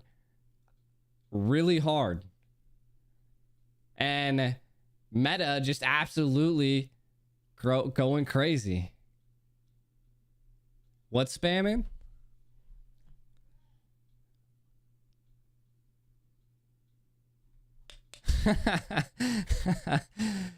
This is we're just watching the game right now. The last part of it, I mean, it doesn't last too long. I mean, it's Hikaru Esports versus Black Wolves right now. We'll switch back over to that, but I really wanted to go over this no M4 for BTK. Nope. BTK's out of the NACT. I heard Cardi was just going crazy. I heard Cardi was absolutely going crazy here. Meta taking the win. Yeah, I got it too if it ever goes into it, man. They did say NA was easy. We're not easy, bro. We're not easy. Everybody tuning into the chat, my bot is called Batismo. If you guys are active, in the stream, you guys get a currency. There's no lower bracket. You guys get a currency called Flex Coins, which I'll probably end up utilizing for like future giveaways and stuff like that. I'm sponsored by Moonton. I've already given away probably by like 500,000 diamonds over the time I've been streaming. I'm a Facebook streamer coming over to YouTube, kinda roughly putting a lot of work into it. And NACT is what I've heard is the ticket to and this is just speculations as well, because there's no confirmation on the Discord or anything like that, but this is supposedly the ticket to go to the qualifiers to maybe make it to M4. Yeah, even in the scrims they weren't that serious. They were just trolling half the time. But yeah, I get tons of diamonds. Definitely going to be doing tons of giveaways. So if you guys are tuning in and you love our content, man, make sure to smash that Smash that subscribe button. I'm trying to be like the forefront of esports and Mobile Legends in NA. I do a lot of work with Moonton. Dude, yeah, I hosted the scrim, Rasta. I hosted the scrim with them with Area 77. I posted the videos and everything. You can see it on my on here. Yeah, BTK does not respect. We didn't make it to 1K subs, and we're gonna be doing a Star Wars skin giveaway for meeting 1K subs, man. I appreciate all you guys. I appreciate all you guys. I just can't believe they upset at this, man. Absolutely. It will teach them a lesson. I think it's a viable lesson too, you know? Like, again, I'm kind of just reiterating what I was going over earlier. BTK was just getting too big for their own ego. Like, one shouldn't have scrimmed or streamed their scrims, or didn't stream their comms. Their confidence was not higher than Meta's. Meta came into that game hungry. They came into this game wanting to teach the Kings that there's a young crowd coming and we're going to take you. BTK is going to have to put a lot of time in. Like, they're going to have to put a lot of time in, and now they're going to learn to respect NA. NA is 100% turning the scene around. And again, I'm so glad to be one of the casters for the NACT. Hopefully at some point we're going to be hosting some of the tournaments. Hopefully we were in the talks to host this tournament, but they ended up going with Assassin Dave over me and T-Rex. Meta humble, man. They were hungry. They were like sharks. BTK just has to, they again, like you guys were saying, they gotta slow down. They gotta, like, just because you made it to M3 doesn't mean that I mean, we've seen it here, like like you're not the best. You can still make mistakes. Yeah, I mean, BTK almost beat Blacklist, you know? Like, they beat Blacklist in the first round, got sent to knockout, you know, like the losers bracket, but Blacklist came back and learned. Unfortunately, NACT, this middle round, there's no losers bracket. Like, they're gone.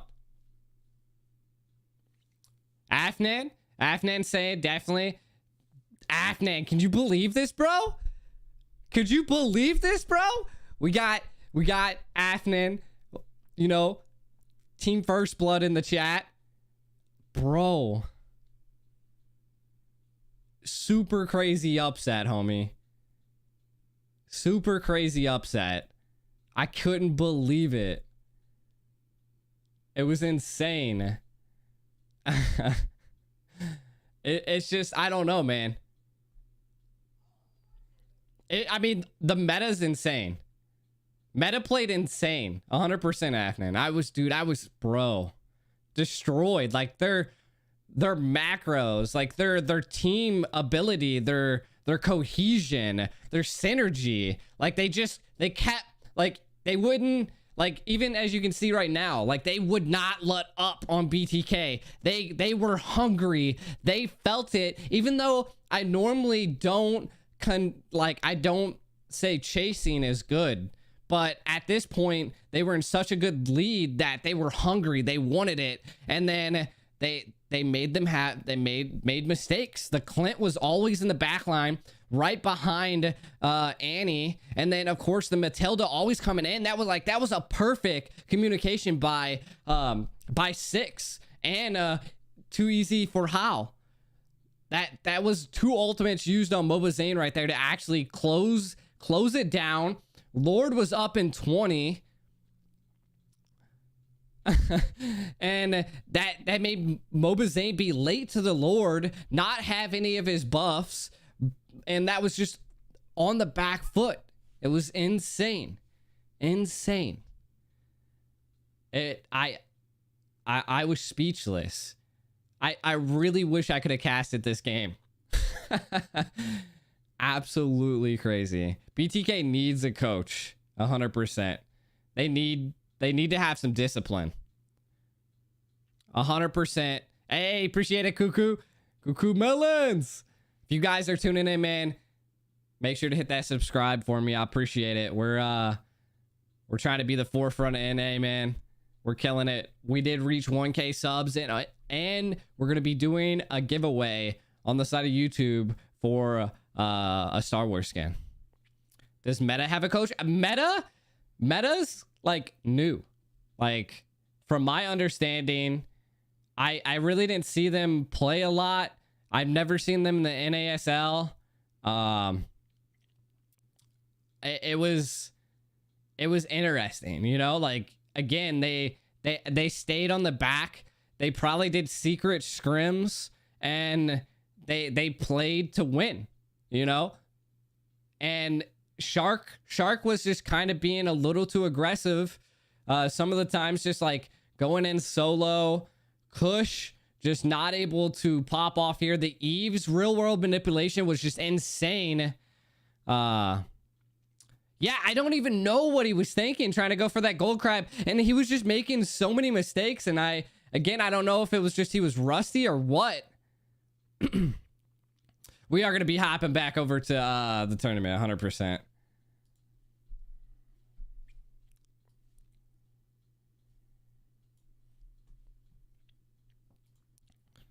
It was just I couldn't believe it. Oh, don't look at that. That's that was the old giveaway. What is going on here? Why is this? Where'd my screen go, bro? I'm so confused.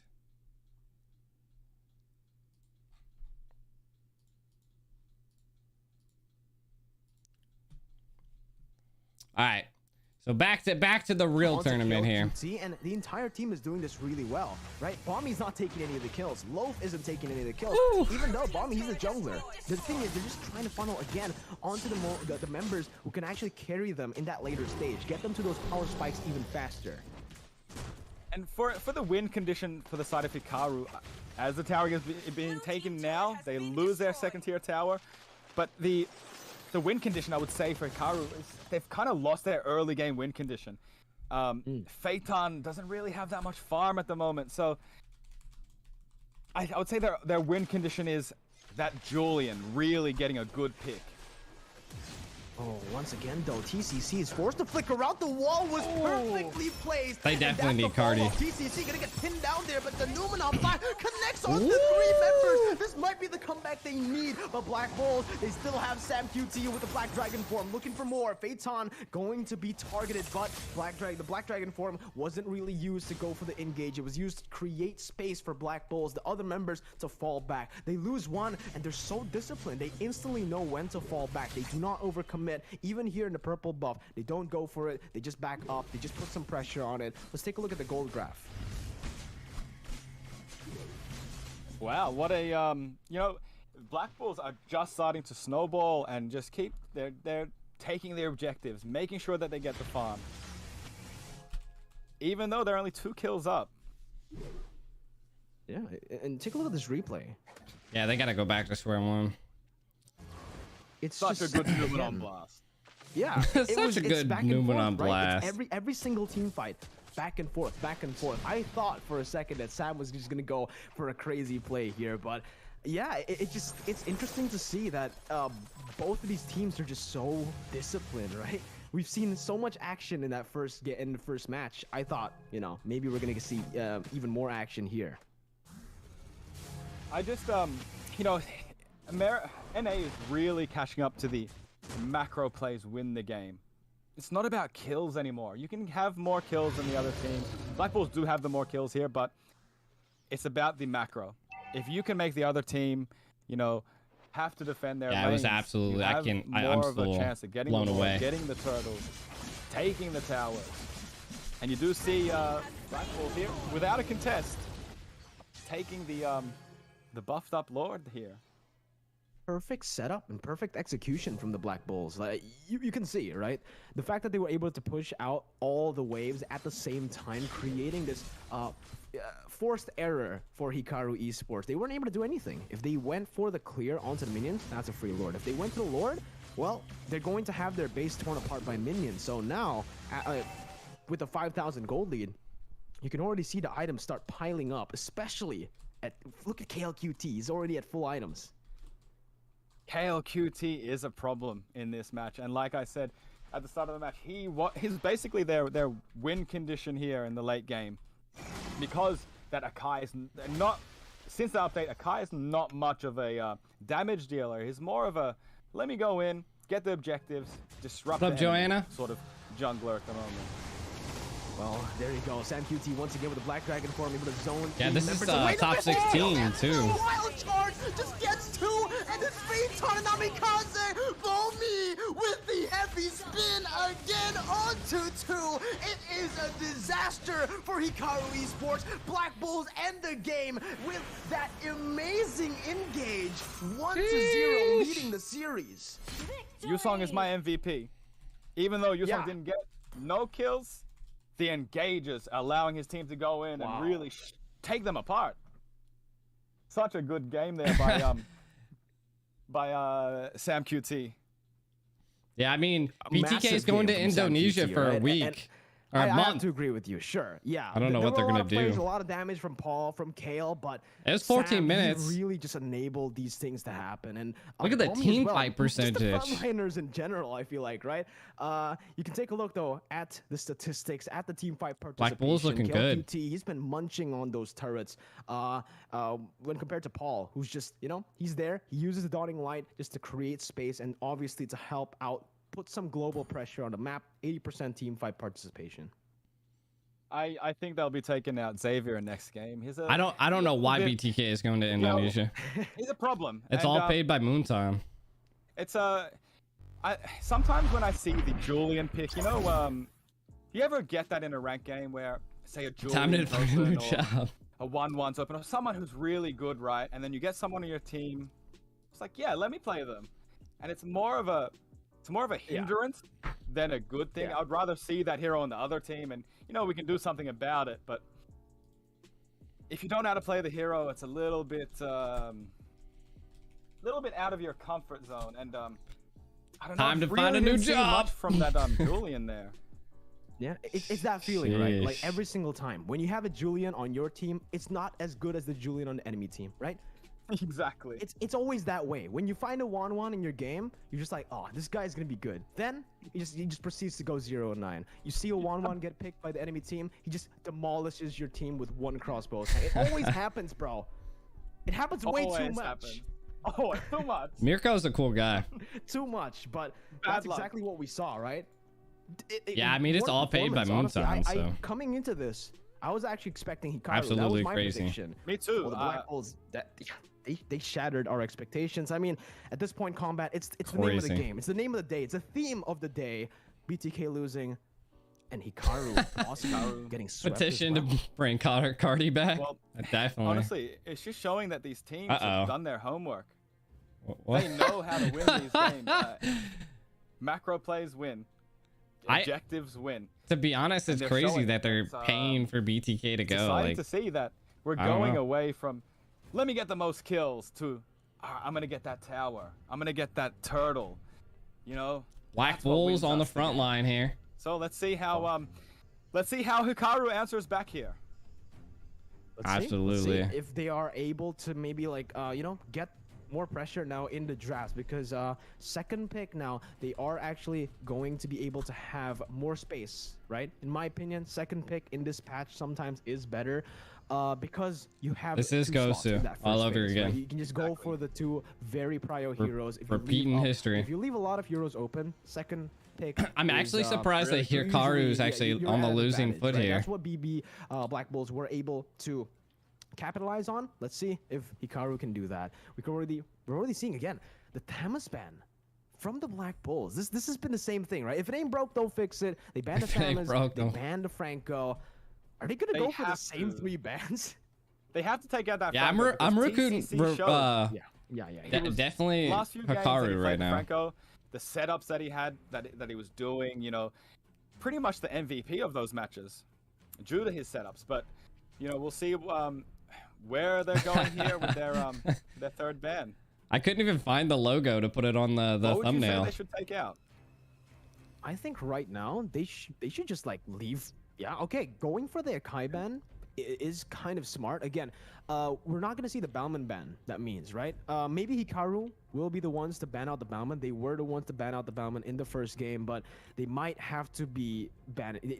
They're gonna have to ban the Xavier, right? We saw how much of a menace that Xavier was, even when he was shut down in the early game. He died twice. He wasn't untouchable.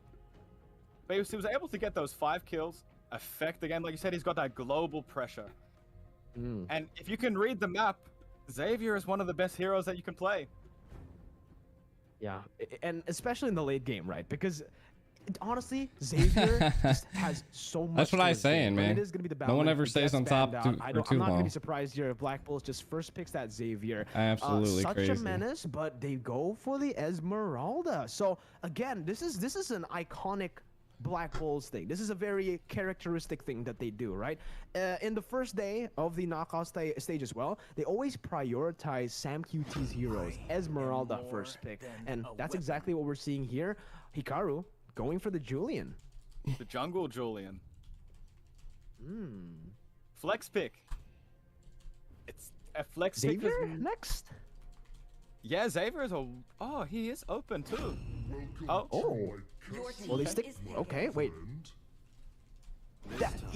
That's the thing, right? Like, that's what I'm trying to think about. Sure, you want to go for your comfort picks, but leaving out a hero as powerful as Xavier, global presence, very good wave clear, very good poke, very good range, good team fight, and it has CC. You have utility. It's literally the perfect mage, right? Like, it's literally the perfect mage right now. And you pair that up with the Atlas. So, you know, an Atlas with a conceal, play from the bush or conceal play from the fountain, going through that speed boost from Xavier, plus a flicker, you won't see it coming. So I'm very excited to see that composition there. But they do leave that the Dyroth open. Xavier Grok, yeah. I'm a huge Xavier fan. Esme will be living. You know what? We've been building up the Dyroth pick for I think the entire series, right? Even in the first match. But I actually feel like the Dyroth Apparently, will Moba have Zane's about to be streaming in a moment. Minimal impact in this game in particular. Yes, Dyroth does win in lane against the Esmeralda in these 1v1s in the laning phase. The thing is though, Sam QT, the way he plays the lane, he doesn't really stick into the lane. You know, he always comes in and he always helps his I can't team. believe it, Private, bro. He goes for the proxy. Absolutely and he blown follows away. up, even in the turtle. First turtle, he's there. So it's Blown away, already bro. kind of, you know, the playstyle that the Black Bulls have, especially with Sam QT, already kind of counters the Dyroth pick, even when they're on the Esmeralda. And you do see Sam QT is like just a way that his mechanics as well are, you know, it's a step above like we seen last game. The pick up, like he picked off Phaeton in the bush.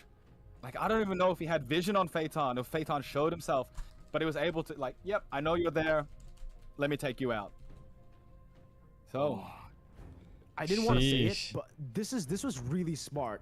NA's here to play. Hikaru Esports, Namikaze, they actually picked up a Harley in the last series that they played in, right? And that was in game 2 against a Xavier too. So it really feels like Black Bulls. They have done their homework. They've done the research. This is I feel like right now, Hikaru, that's what they were going for, right? Leaving the Xavier open, that's the only reason I could, I could come up with in my head. They want to go for that Harley again. They want to find that Xavier left open, and they want to go for the BTK's pick. gone. But now with it banned, they're forced to go for a Lily. I feel like this one is kind of forced, you know? I feel like they wanted to go for the Harley, and now their composition might just fall on their head. Yisun Shin being hovered. They go for the Leo board. Leo Jesus. board. In the jungle.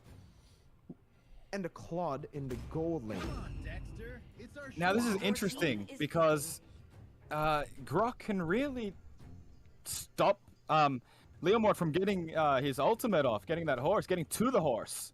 So Yeah, it's gonna be interesting to see how they play this. I've been waiting for And so long. also Lilia kind of she kind of counters the Atlas to some degree early game. So we'll see how it plays out here. Phaeton on that carry. Very This is interesting. interesting. Pick. Yeah. Very interesting. You know, especially the Lilia pick, right? Because I mentioned a little bit about the Harley. I'm about to watch him but cry on Lilia his is one stream. of the standard counters to Xavier. Lilia absolutely demolishes Xavier in the lane, so that's what they're trying to go for here. They want to just put pressure on that Xavier. Is it like force him, scheduled? Like to I gotta get the maybe, scoop. or, you know, the ideally they want to get the kills. They want to just shut him down from the get-go, but they're going to have to do a lot more work, you know, because with the jungler that they have, it's going to be really tough to really go in. BTK is and look for gone. those picks They're out of the under NACT. turret. They But got ladies and gentlemen, sweeped. Once again, we're going to jump into the land of Dawn. Black Bulls 1-0 ahead. They need one more game to sweep Hikaru Esports, the team with the best logo in this tournament. But Hikaru, they don't want to go down without a fight. They're coming in hot with their picks, the comfort picks here. Let's see if they can equalize in game number 2. Really interesting to see how the For Leonborn actually 720. goes, because he's really been a hit and miss pick, to be honest. Who Maybe he can eliminated stop the him, meta? from getting his power spike. And Leomord kind of hits his power spike is it? about, you know, Seriously? 8 to Yeah, 9 yeah. I'm minutes, gonna be posting really it on doing YouTube. His sort of Meta sweeped not max BTK. amount of damage, but damage that's hard to deal with. Yeah.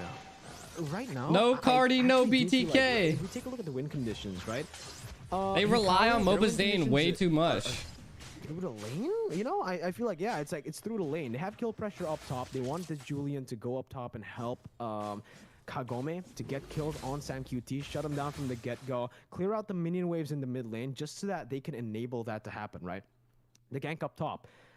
If they don't get that rolling, it's actually going to be really tough for Hikaru because look at Black Bulls' composition. Yeah, I This see. mid I game see is going the to be new scary. thumbnail. Leomord, Xavier, It's and pretty. Atlas. It's pretty snazzy. One fatal links from Atlas can change the game. Like, One team fight. One team fight. And I don't really see much of a team fight comp from the side of Hikaru. So yeah, like you said, their win Yeesh. condition is laning. BTK got We'll see how swept. well they can, you They're know, out of the answer NACT. rotations and answer Gone. those macro plays by Black Bulls that they showed last game. Well, you can already see though some adaptations here, but that's gonna be Namikaze instantly just deleted. First blood picked up by Bommy. He's looking for the double kill. He Yeah, they're goes only in, casting. and he I don't know why I wasn't flickers on this, forward man. to try to go for it. He does not get the retribution though. It is gonna be Hikaru who picks it up. It's 2 kills traded in for the turtle. Black Bulls, they don't come out on top, but let's take a look at the replay. This is a very cool design. I'm not gonna cap. Look at that damage from that Leomord there. Absolutely just wiped out Namikaze there. Even on Grok. Yeah, now you see him, now you don't. This is okay. Now I want to take back what I said. You know, you asked me the question, but wait a minute here down below. Okay, he's gonna be safe. KLQT still getting out of there, but you asked me this question before the stream. Who do you think is the best revamped hero, right? I said Leomord Yeah. is probably the one that I don't like the most. It does not make you 'cause stronger. Obviously, they didn't really change his kit much. He changed some visuals, some damage, but he feels really strong in the hands of Bommy, man. He does. And I think that's just the mechanics of Bommy. He knows how to play that Leomord. He knows where, you know, where his power spikes are. Do we see him trying to go in here? Nope. Just gonna back out, get that farm going. Leomord's really important to farm early game. Get those, you know, couple of items, you know, those core items, and then you go out and you start really dishing out that damage. Oh, Loaf gets the fatal links though, bringing it back to the Mystic Field. Hey, as appreciate that's the Bommy with subscribe. Cleanup. Now KLQD jumping in with a battle mirror image and the blazing duet. Bommy picks up a triple. He's looking for that maniac. Hikaru Esports, they do not want to give it to him. Phaeton just backs away under the turret, recalling, but it's a 5-1 lead here. Only a 1,000 gold lead for the Black Bulls, so Hikaru are still in this game, but that laning win condition is starting to fade away. It is, but we do see, you know, Black Bulls are, you know, they're trying to put as much pressure as they can on the lane. So I think they understand they're a really strong laning team. Just look at the way that Black Bulls maneuver around the map. They got that Atlas, they got that Xavier, always together, ready to you know, dish out their combination that they do have, the Xavier and the Atlas, just to get the other team to disengage. But we do see Kale down there at the bottom. Wow. Kind of get away. Yeah. It's so you know, it's a very intelligent move here. You know, you can tell that they're communicating really well. Every single time, Black Bulls, they go for the turtle up top. They play the weak side down below. Wait a minute, though. There's a solo kill up top there. Kagome, finally, this is what they were waiting for. That solo lane victory. And Kagome, he delivers. He got that kill. Is it too late? That's the question I want to ask you, Combat. I don't think it's too late. We still have the gold plating on the towers, right? They are only down by 1k gold. So, you know, a couple of team fights here, bit of farming, and they're back on the level playing field. It's the caster curse, dude. Literally, as you say it, the gold plating just disappears, right? 5 minutes into the game, so there you go. But Lope, opening up the map, goes over the perfect match, will be caught, but Fatal Links brings them back into the dawning light that connects onto 3, and Bomi again is here to wipe them out. They don't follow through. They do not go for more. Mid lane being pushed in by Hikaru, Blazing Duet down below by KillQT. They're looking for a trade here, but in the mid lane, Bariza gets a kill onto Lope. Sam QT trying to zone Kagome away. Mystic Field does not connect onto him. Both teams disengaging. No objectives taken just yet. It's the suffocation effect of, you know, the Atlas and the Xavier letting Bomi go in and actually engage the enemy. Because, you know, Leomort's kind of easy to get away from, but they're really, you know, providing that support, and we see him possibly going down. Turned into Gosu, well, bro. Maybe it's another guy goes down. Namikaze, he gets sniped. And, whoa, there's an impulsive flicker there by Low, but it all works in the end as TCC gets brought back. One more skill as well he needs to get, but look at the chain. It's going to be Low who picks up the kill. Paul traded back in. Hikaru back in it, gets the kill onto Paul. But again, look at Bomi, he's still there in the bottom side. He's still able to farm. Hikaru will be able to find compensation in this turtle. They get the favorable trade in this fight, and they equalize the gold. Hikaru's just doing as much as they can to try to keep that gold lead. Keep that gold lead, you know, in a reasonable reach. And they do, you know, they're only 300 gold down at the moment. Yeah, and that's pretty interesting, right? Consider that they have twice as many kills here, but again, that's the combo that Hikaru has. TCC with the wild charge, comboed in by the damage from Namikaze and the enhanced chain that just knocks you up for such a long time and also does so much damage. Hikaru are really good at finding picks. This is what Black Bulls need to be careful of, right? The threat of that pick. Hope his name just went live. If they go for a 5v5 team fight, Black Bulls have the edge, but if Hikaru can just isolate these members... Give me a second, I'm trying to get the music. Here we go, Hugo. 100%. There we go. It comes down to that, you know, that macro play again. Like I always TNC. say, whoever can get that macro play going leaves, you know, your gold laner alone, or it leaves your off laner alone that you can pick off. Oh, well, exactly what you mentioned here. Low gonna get picked up. Dude just like runs right into a game. Namikaze forced to use the black shoes. That's gonna be Bariza targeted down, but he actually finds a way to outplay the situation for a bit up until Bomi shows up. He's on a horse and he's slicing and dicing everyone. He's looking for the wipeout, man. Kagome is able to run away. But again, if you go for those 5v5 team fights, especially the 4v5 team fights without Kagome, it's not going to look good for Hikaru. You don't really have that damage. Your win condition. You're waiting for that Phaeton to hit his items and sort of hit that power spike. But we're only 8 minutes into the game, so I don't think Harry really has that damage just yet. Alright, so before this shit hits the fan, what are we thinking about the new thumbnail, huh? It's clear, right? as you take a look at the instant replay, no damage just yet is the exact reason, literally the reason why they lost that team fight. They were able to rotate there faster, but they overcommitted. They over-engage, and look at this. The Fatal Links, once again, Namikaze still able to run away with the Purify there, and the Black Shoes. The back line gonna get shredded by Kagome. With the Abyssum Strike, he's looking for more, but Loaf comes in to support the Kagome still surviving, buying so much time, and again, isolating the members of the Black Bulls, as this is gonna be Hikaru who picks up the victory. 1 for 1, but look at the members. More low HP bars for Black Bulls. Hikaru can use this pressure to maybe create some more space and maybe force some objectives, but they don't really go for that just yet. They want to play. Is that what he said? They want to wait and chill for those power spikes to hit. And I think also they're kind of bit conscious about this Lord at the moment. Really trying to force a fight here. Trying to get the team of Black Bulls to come out, maybe possibly, you know, force a team fight and then take the Lord. But we'll see what happens. If Hikaru can, the very first tournament lost ever, you know, sort of take them away, then yeah, it's a really good plus point for them there. Bommy getting taken down. Oh my god, Bommy baits it! Fatal Link!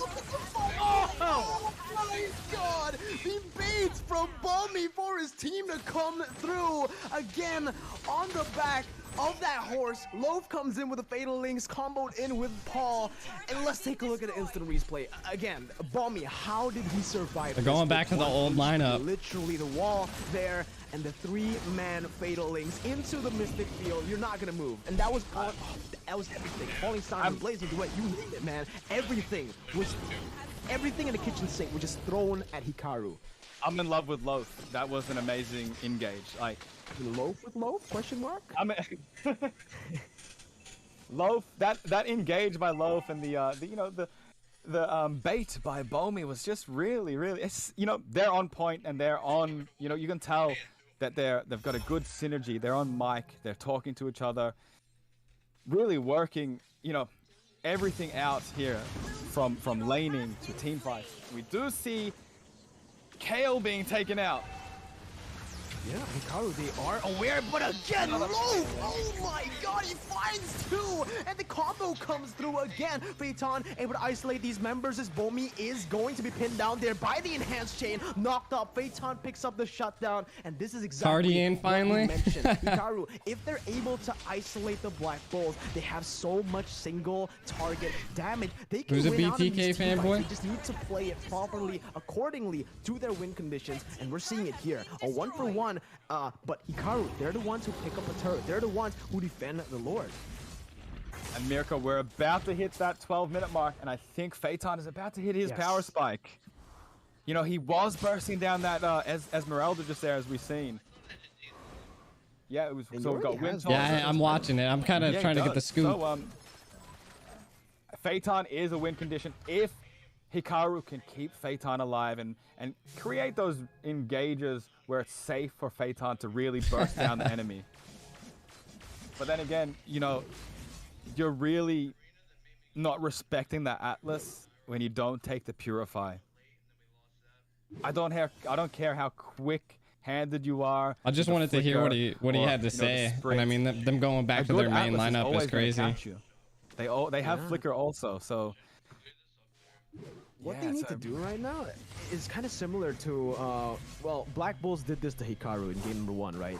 TCC was on that Lolita with the Numenant Blast combo with the Flicker. It's actually very easy for him to look for these crazy engages, but Black Bulls, they were always there, pushing without the tempo, a doubt, forcing TCC to use the Flickers defensively, right? Therefore, he wasn't really able to look for those engages with the Numenant Blast anymore. And that's what Hikaru Black Bulls still looking good here. In game number 1, oh, never mind. Namikaze gets bursted down, but wait a minute, Fatal Links now connecting onto 2. That's not the right engage. Kagome, though, looking for re-engages. That's going to be Sam QT jumping in with the Falling Star Moon, finding Namikaze. Phaeton joining in the team fight here, jumping in, flickers forward, finds the kill onto Paul, and that's a 2 for 2. Phaeton is strong. The members of Black Bulls are isolated. This is a win for Hikaru Esports.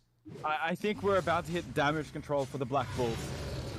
Phaeton is showing that he is dangerous, and Hikaru is saying, we are protecting Phaeton now. That's an even sniper carry meta back. I don't think Mobazane would give me an interview after that loss. Trying to make a move on Claude here. He's too busy playing rank now. Almost. You know, if KLQD if he chose the wrong path there, he would have been taken down. But it seems like with this maneuver that they're doing, they're going to have. I mean, they came underprepared, man. They should not have done a new lineup when remember they don't want NA was. They don't want to look for these kind of team fights. They want to go going for picks. crazy. That might be it. Loaf opening up the map with the perfect match, finding TCC and Phaeton. Instant conceal here. They're trying to look for more. Trying to look for the engage, and TCC finds it. No follow-up though. That's a wild charge burnt for nothing, and a conceal. Without those two, it's gonna be really tough for Hikaru to open up this side of the map. Lord Pit already here, going to be the target. That's gonna be the fatal links onto Kagome. They use such a big ability onto one member, and that's the combo with the blazing duet. But look at the damage coming through from Phaeton, who's still able to kite away. Damage onto Loaf, but the damage coming in. The burst from the Black Bulls comes through, and that's the triple kill for the side of Bomi. 4 for 1. Falling Star Moon locking Namikaze in place, but the Purify is there to help him to safety. It is the Black Bulls on top. Coming into this fight, it seemed like Hikaru had the better position, but Black Bulls, they recovered really well. I was gonna say, I thought the positioning by Zia back to mid. By by Grok and by Phaeton there in the bush. I thought that was a little I thought that was good because you've got Atlas on the other side, so you don't really want to group together with your team. You want to make Atlas choose which fatal links he wants. Who he's gonna take out. Not a smorgasbord of your team in one circle. Let Atlas get a 5-man or a 3-man. And basically let them pile in, but it was a great outplay by Black Bulls. Oh my god! Again, they're gonna be able to bring Kagome back, but look at the enhanced chain onto 4. They might be able to turn this around. Mystic Field, they're catching 2, but it is going to be 2 members from both of these teams taken down. So Hikaru, they're going to be able to defend this once more. They will lose that top side base turret though. TCC trying to zone them away once again, but with Namikaze, with the wall as well, they are most probably going to be able to defend this one. The Lord is going, yeah, it's going to be really close, and the Lord actually will be able to take that turret down. They're taking more turrets on the board. Mid lane going to be targeted here. They still have their ranged members, and look at that high ground. The dawning light snipes Namikaze down. Even in your base, you're not safe from the dawning light of Paul. Yeah, you have to take out Xavier in a ban. He's too dangerous. And we do see that Phaeton does have his full set of items here, and he has gone with the Athena shield. Same with Claude, has full set of items with the Athena shield. So interesting here from them both. A lot of magic damage on either side, so I think good item pickups there. Who's more of a threat though? That's a question I need to ask you. Combat. Is it the Claude with full items, or is it the carry with full items? Carry, hands down. It is the carry with full items. I mean, not in this current comp. Especially if her team can. I mean, really 5K goal up, space. Claude back let her lane, go in, just absolutely dominating. They got way too much frontal on Claude does Hikaru. have the upper hand of the screen interview Atlas going in. All that, all of this stuff going on allows Claude to jump in and hit that blazing duet. But again, I really hard for me to say. To be honest, I would say send Zane some money so he'll respond to the super chats. The lineup of Black Bulls. Yeah, I agree with you. I kind of agree and I disagree as well, because if it's a 1v1, yeah, I agree. Carry does win out overall, but because they have such a good team fight comp, they can just create space at will for KLQ. This is good for NA, man. Is the other caster okay? They have the bigger threat in that gold Dude, I hate that I don't have that many casting roles, man. He's going to be able to catch up to everybody, especially, again, he has those 5 stacks constantly. He's a guy who's able to keep those 5 stacks on Claude at every single moment. But look! Oh my god! Light, Phaeton is low. They cannot go anywhere. The immortalities popped all around. And look, Namikaze pops the winner's truncheon. He is going to fall. An unstoppable. Dude, Zane from made Samo, mistakes. from Sam Like, QT, huge as they mistakes. will go for the Evolve Lord. No, they're not even going to go for it. TCC and going to Phaeton, the 2 finish. members left for Hikaru. It's very They're gonna have good to for look NA, the man. defense of the century here to stay I'm in this humbled, game. bro, to be Minuet's part of coming NA, through. you They know, need to and clear it fast, but BB. look, Mystic Field connecting. Phaeton has no backup, but is still able to come through and win it out. Not for long, though. Black Bulls, they're able to burst them down. They're looking for the base. Look at Bomi. He's all the way under the GG's. base. He will be able to finish it all. It does. And Hikaru Esports will have to be, Victory! will have to be knocked out of NACT.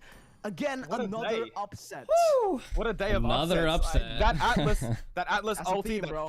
those fatal chains. Like I said, Fatal it takes links. one Fatal fatal chains links. to change the game. And there we go. They didn't even need the Lord. Look at this right here. Fatal links. Oh my god.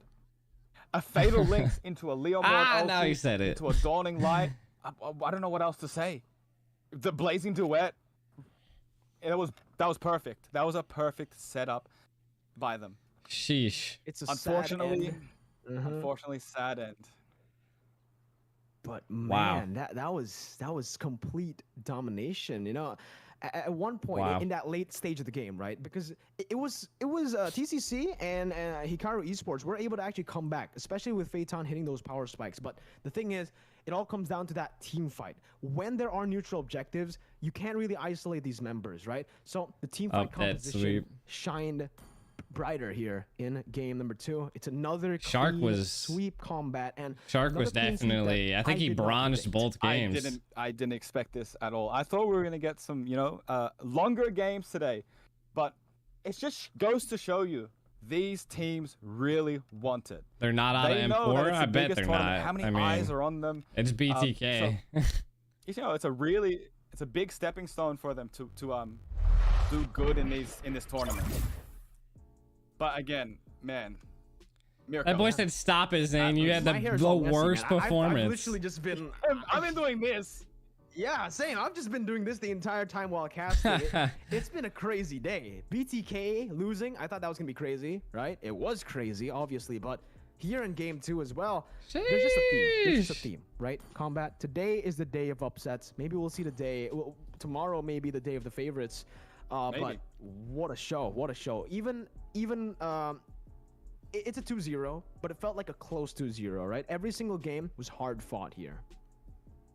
Except for that first BTK game. Yeah, the first BTK game. That seemed like Zane was asleep, or I don't know what was happening. But don't want to take anything away from from Meta. from Meta, because Meta, like that. I want to. I thought it'd be a lot stronger than that. Turns out, didn't really do much. Oh. I want to hear what Moba Zane's like going through right now. It has to be like absolutely crazy.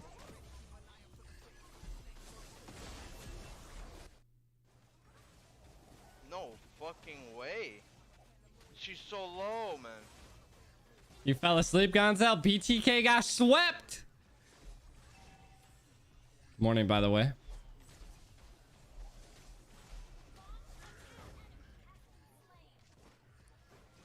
Nice. Good morning. Good morning. Good morning. I cannot believe it, bro. The quote unquote the best in NA, right? That's what 100%. everyone was thinking. Everyone was thinking that BTK would just stomp everyone in NACT, but that's just been shattered. All of our expectations have just been shattered. Who's the strongest in NA? How much has NA progressed since M3? Hold on here. Too easy for Howl. Well, that's a question that maybe Dave can help answer here. Combat Oh, Cat yeah, no, and we Mirko, lost. we're signing off. Thank you guys so much. But Dave, Thank you, let's everyone. Good watch evening out. on my end. Means he's gonna die. Alright. Ladies and gentlemen. Alright, what are we thinking, first of all, of the thumbnail? Bro, I thought they were out of M4. Yeah. I don't think they're out of M4. Like, we sat in a call for like 20-30 minutes after. We were just talking.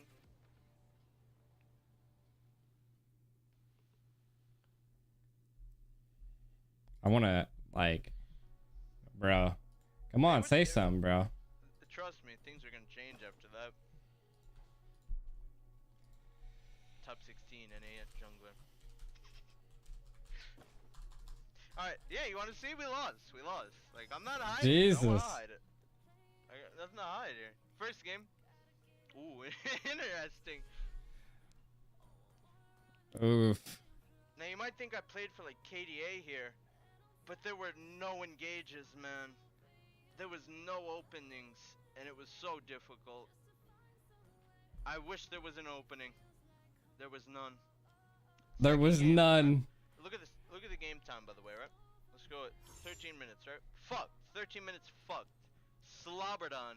They fucking Slobbered on. That's what they said on us, right? What?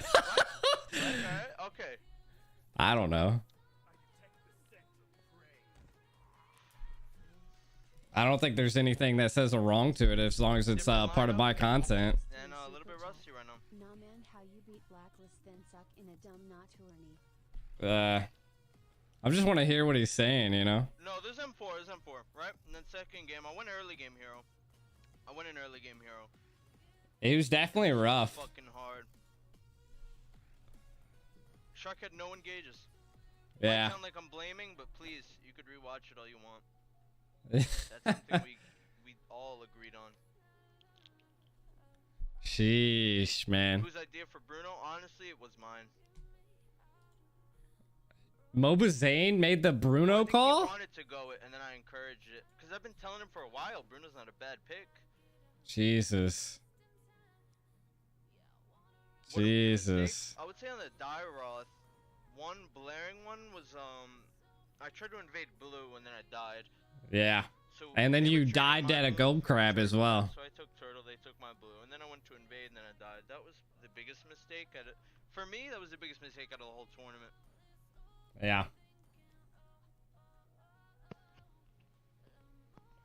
Zane needs to get a better mic, bro. That boy needs to put that put that thing down. Get these things out of here. Hold on, I'm swapping over to my game.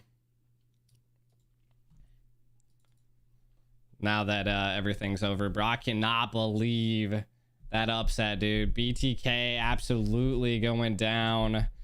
BTK, I don't think BTK is out of M4 from what I've been hearing, and I'm pretty sure he said it too.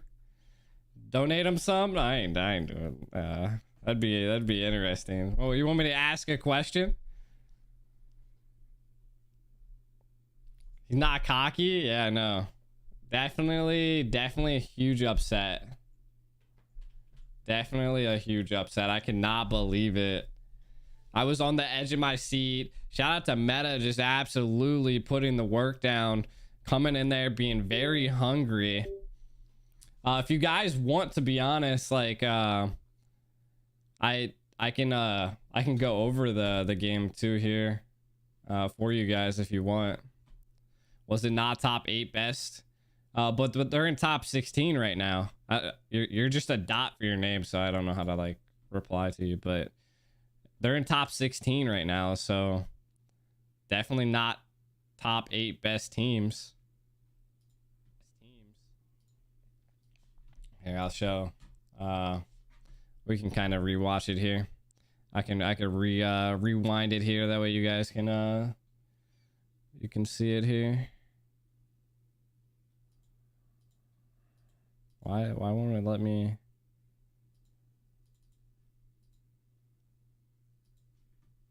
Okay. There we go. This was round 1, man. Like, so, like, they just got out drafted. Like, Meta just absolutely coming in here clutch. Shark was, their feet touched the ground again. They needed a little bit of humbleness, man. I was telling you in the very beginning. It was rough. It was rough to watch here, you know? Like, I mean, they were kind of like, it seemed like they were trying to troll. They didn't seem to be taking Meta seriously. I personally thought that their bracket, like the bracket they were in was like super weak. Like I felt like, and again, this just comes to show you that just one Broha Saber winning against the Dairoth, mainly because the whole team was there to just help them, you know. And they Mobazane says they were going for early game because of how aggressive Meta was acting, you know. Like they, again, we'll see it here in this game, like they just absolutely full force aggression onto BTK here, never letting up. The Ballmon, super great secure, but to be honest, the real MVP here is Mikasa. Mikasa just absolutely got Eve on both rounds, and Mobazane went for heroes that were more like they were very they relied. Jesus Christ. Apparently I have my tablet plugged in. But that Eve countered Mobazane so hard with the Karina, wasn't able to get in and pretty much do anything. Overall, they definitely bled. They bled. It was a crazy upset. That's what I'm saying, you know? Fried chicken on the Esme was just getting melted down by the Bia. The scaling behind, that was super loud. It blew my ears out too. They just were overall behind. Definitely overall behind. I could not believe it.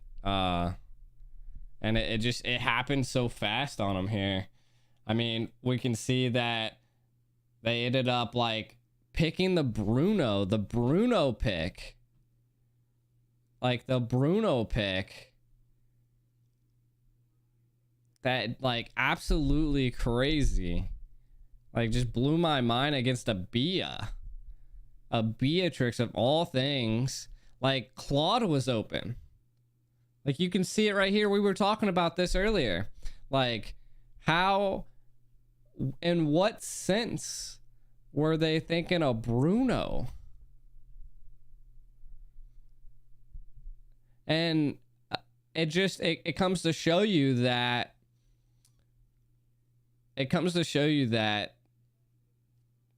like sometimes Mobazane's a human and he makes wrong calls. He was saying that this is like the first loss of an NA tournament, of course, like, right? Like they lost overseas, but in NA 2 years undefeated, just got swept. Just got swept.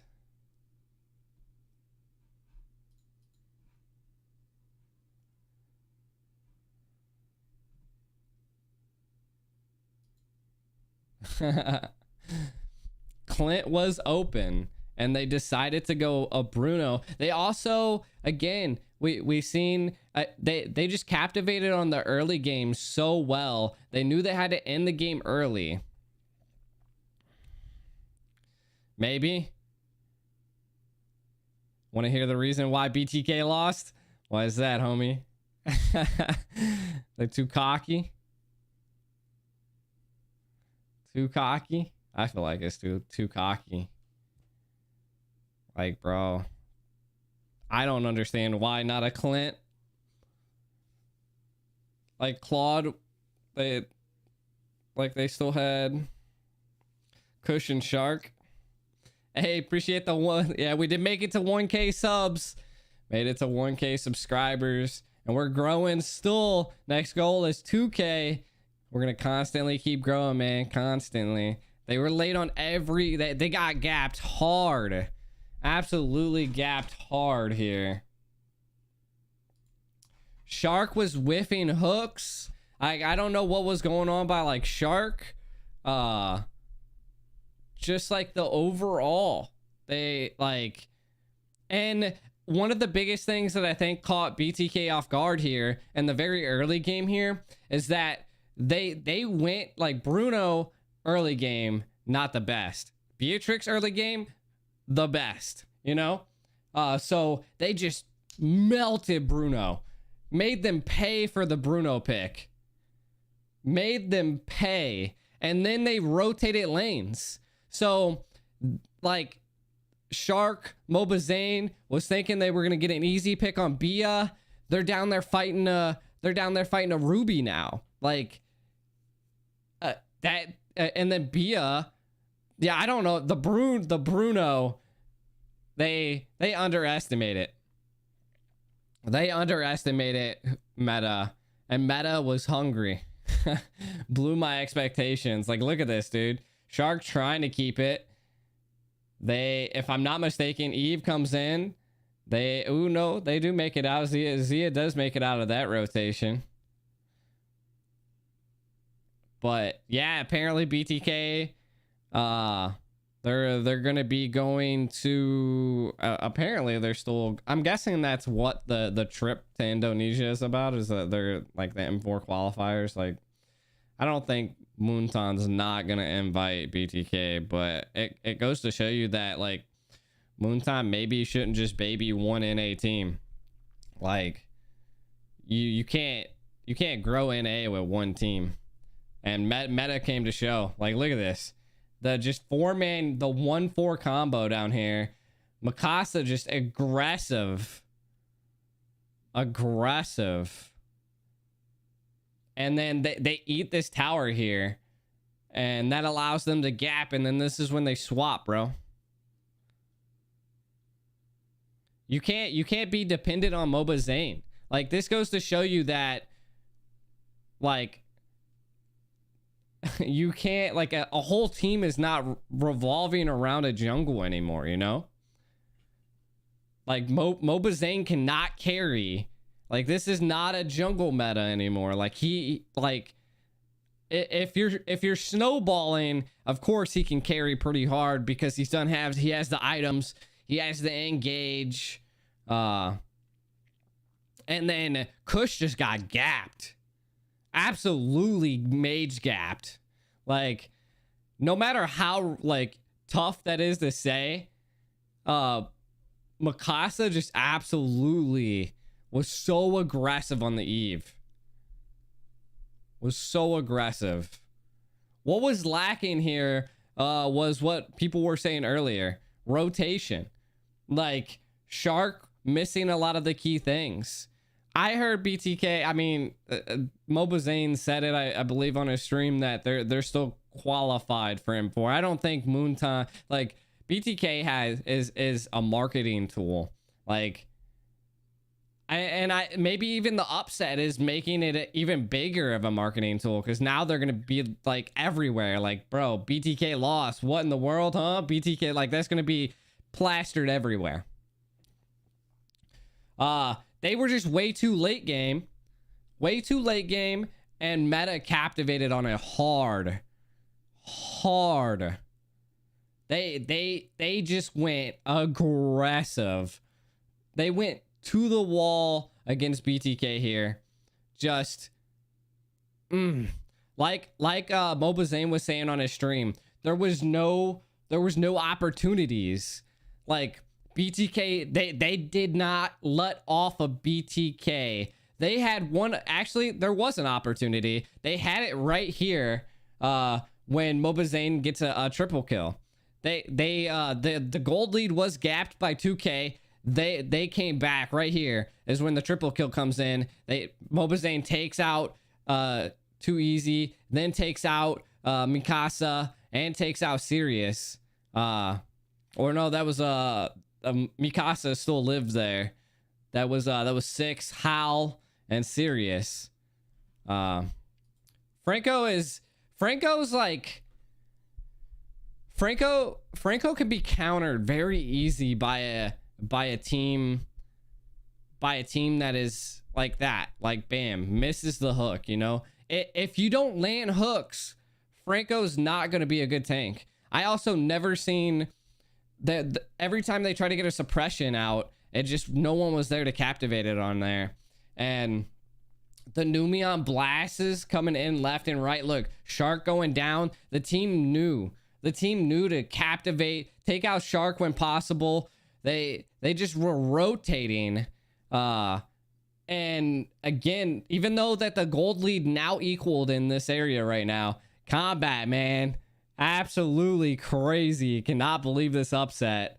But they just kept riding. They just kept riding on this momentum, just literally not letting up on BTK. They were not giving them any opportunities. They knew that they couldn't let the Sicilian get to mid to late game. They knew they couldn't let the Karina get there. Dude, I'm blown away. Blown away. Absolutely. Absolutely. I mean, the Franco pick and the Bruno pick is what blew. Like, Franco can be devastating for teams, like a team comp. But I can't believe a Bruno pick when Clint was open, you know, or because I mean they couldn't have got like I don't. Bruno's just so squishy, and we've seen it here. The Eve pick. Why did they not ban Eve in the second round? Like, they've seen how well it did. Like, it was controlling MOBA Zane, not allowing him to get into team fights. And Meta just read the situation so well. They read the situation so well. Kept killing Shark. Kept locking down MOBA Zane. MOBA Zane kept making mistakes. And again, they were just being so aggressive. It was crazy to see. MOBA Zane even said that they like literally spit on them. Literally like, you know, like that.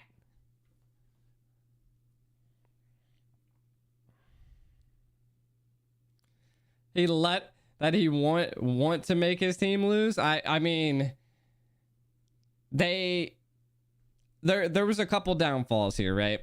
One, they were trying a new formation in a tournament. Like, oh, good combat, have a good night. They were using a new formation in a tournament, suspecting that NA was still trash, that we didn't have teams that were, or players that were in the background waiting, you know, waiting for an opportunity like this to face BTK. The preparedness, all of that, just absolutely crazy. Absolutely crazy. And we've seen it, man. We've seen it here. Meta, BTK needs to go back to the foundations. They need to build the structure from the ground up again. They probably shouldn't try new lineups in a tournament unless they're really confident in that lineup. They're just, it's insane. No, Franco's not a good frontliner. Like he doesn't, like, he's not a set tank like the Lolita. Like the Lolita was like, can set multiple people. Franco is only like a single target. Lolita with the shields, you know, Esme, even though Esme counters them, like they just absolutely just look. And then the real world manipulation coming off, no one going in to possibly try to backline it because they just couldn't handle it. Eve's ult was just insane. Sicilian's second ability can interrupt Eve's ult. But look, bam, the mage gap right here. Just pushing Kush in. Pushed him all the way back to the tower and got that kill right there. Every time Shark did land a hook, there was just nothing they could do. And again, that was just because they were not letting up. Like it was just, I don't know, man. The Ruby held out, did really well, was able to control and set. They just didn't have, they had no control. Like they had no CC on the side of BTK when like Ruby sets, Lolita sets, Yves kind of sets and slows. Like, their comp was just so much better into the early game, and they captivated very well. Yeah. Sicilian would have to come from like the side or something. Look, bam. The flicker. The Numion blasts weren't connecting too much, but it was like it's already so late into the game. They were just absolutely monstering it. And again, there's the hook and the suppression. That is one of the good sets right there by Shark. That was like one of them, but it's already too late. Like, it's a 5k gold lead here. Like, BTK's already on the back foot. Meta just absolutely captivating, and their synergy and team fights is insane. Sicilian already picking up. It's literally 11 minutes. I don't know. I couldn't remember. I would have to go back to the draft to kind of get a little bit of an idea why they didn't go Yu Zhong for Eve. But I mean, it's interesting. It's interesting they didn't do that. I mean, I don't remember if the Eve was first pick or not. I can't remember that off the top of my head. But yeah, I mean, as they just picked, as BTK got swept. BTK's out of the NACT. They got taken out top 16. Absolutely crazy, right? This was the game. We watched it live, but I'm kind of just like doing a little bit of analysis over it and kind of rolling it out. First pick Eve. Yeah, I'm actually surprised they didn't go Yu Zhong or something like that. Maybe they didn't suspect. Again, this is them underestimating their team. You know, like they were underestimating Meta. Like, they felt like their bracket was a clean sweep. I mean, I personally thought their bracket was a clean sweep. You know, but again, there's teams like it goes to show you that teams like this, is insane. What makes a good roamer? A good roamer is someone that is always like, if tough enough, face checking bushes, making sets. Look at that. Like, they lock down Shark, take care of Shark, man. Like, utilize your abilities, and then like, what is Fry? Look at the damage from Sirius. I mean, BTK was just getting way too cocky. They said they were gonna like literally take the tournament by storm, you know? Like, they had way too much confidence, and Meta was just hungry. They were ready for this. Like, again, this goes to show you that the team was underestimated. They sweeped BTK in 13 minutes because they underestimated them. BTK suspected NA was just a bunch of like trash, you know, but like, we have people that are playing Shark. Look at that. 072. He bronzed in both games.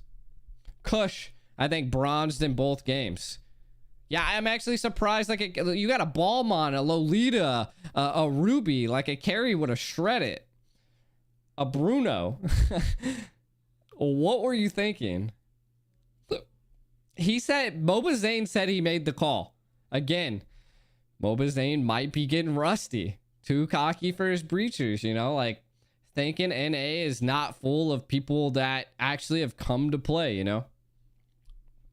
Again, just all three lanes.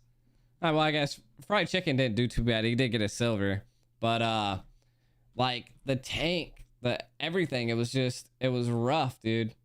It was rough. And then coming into the second match here, right?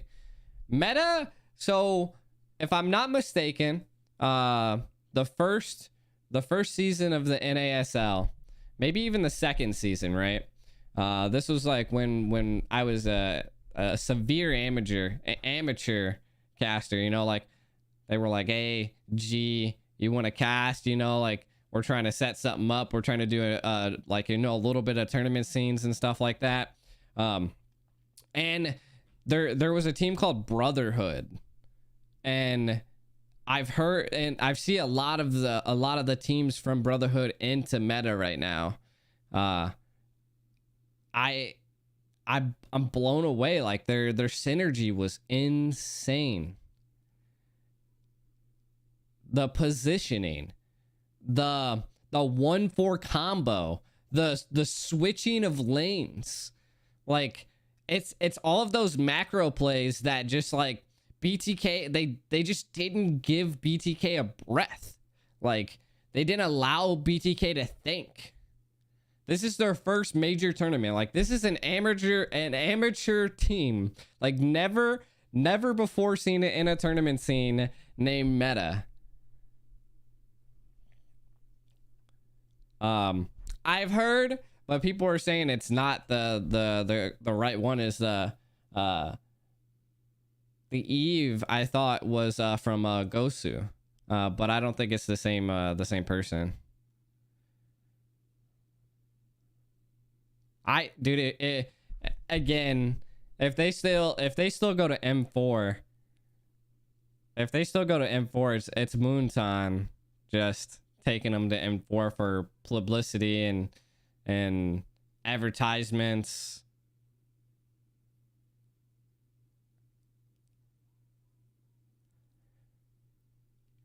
So just the back end side of things, like me and T-Rex are kind of like business partners. Like me and T-Rex do a lot of stuff together. Me and him are kind of like, I do a lot of the streaming. Like I do all of the controlling. Yeah, people are saying that's not Gosu I'm having a brain fart on saying names right now, but yeah, apparently not. But so back to the question though. Me and T-Rex, again, we work together. We do a lot of stuff. I'm like, so we have a prize pool in the NASL, which is $3,000 to I don't know if it's like getting split between like winners, like first and second place, we'll find that out later, I believe. But me and him I'm going 1,500 in, he's going 1,500. If anybody else like steps in, maybe it'll go down, but me and him are going half and half. And we did get the offer to host the NACT. But again, we had to put the NASL on hold. Like they wanted us to like run the Discord, supply the casters, and do all of this like craziness for such a low price, so we were negotiating, stuff kind of fell through, and Moonton was like, you either take this or we're going somewhere else, and they ended up going to Assassin Dave, I guess, for a cheaper price than we asked for. So that's essentially why we just got outbid it. I definitely wish we would have hosted it though. I definitely wish we would have hosted it. I can't believe I don't understand how I don't have enough, like, literally. I just don't know why I'm only casting like 2 days. That's one of my biggest upsets is like I do a lot for the NA scene, and like I only have 2 days of casting in this tournament. Like, bro, like, and they were trying, and Dave's like trying to say it was like the devs and stuff that approved it, but I don't believe so. I don't know. All I can tell you is that, like, anytime you look at the statistics of NA on any streamers, even Mobazane, a lot of like Gosu, if you look at like our percentage of viewers to like different regions, like everybody has around like 5% North American viewers, and then the rest is like Philippines, Indonesia, India, and stuff like that, so a lot of the views just come from different countries, and they're trying to grow the NA views and trying to get more people to play Mobile Legends in NA and overall get the views up in NA. Yeah, BTK got, dude, I was hyped, bro. I was on the edge of my seat. I was like, bro, what is going down here?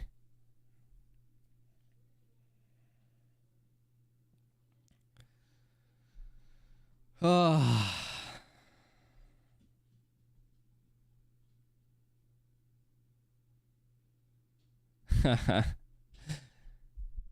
Yeah.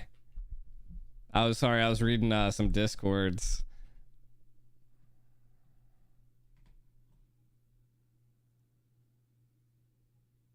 Dude, they got destroyed.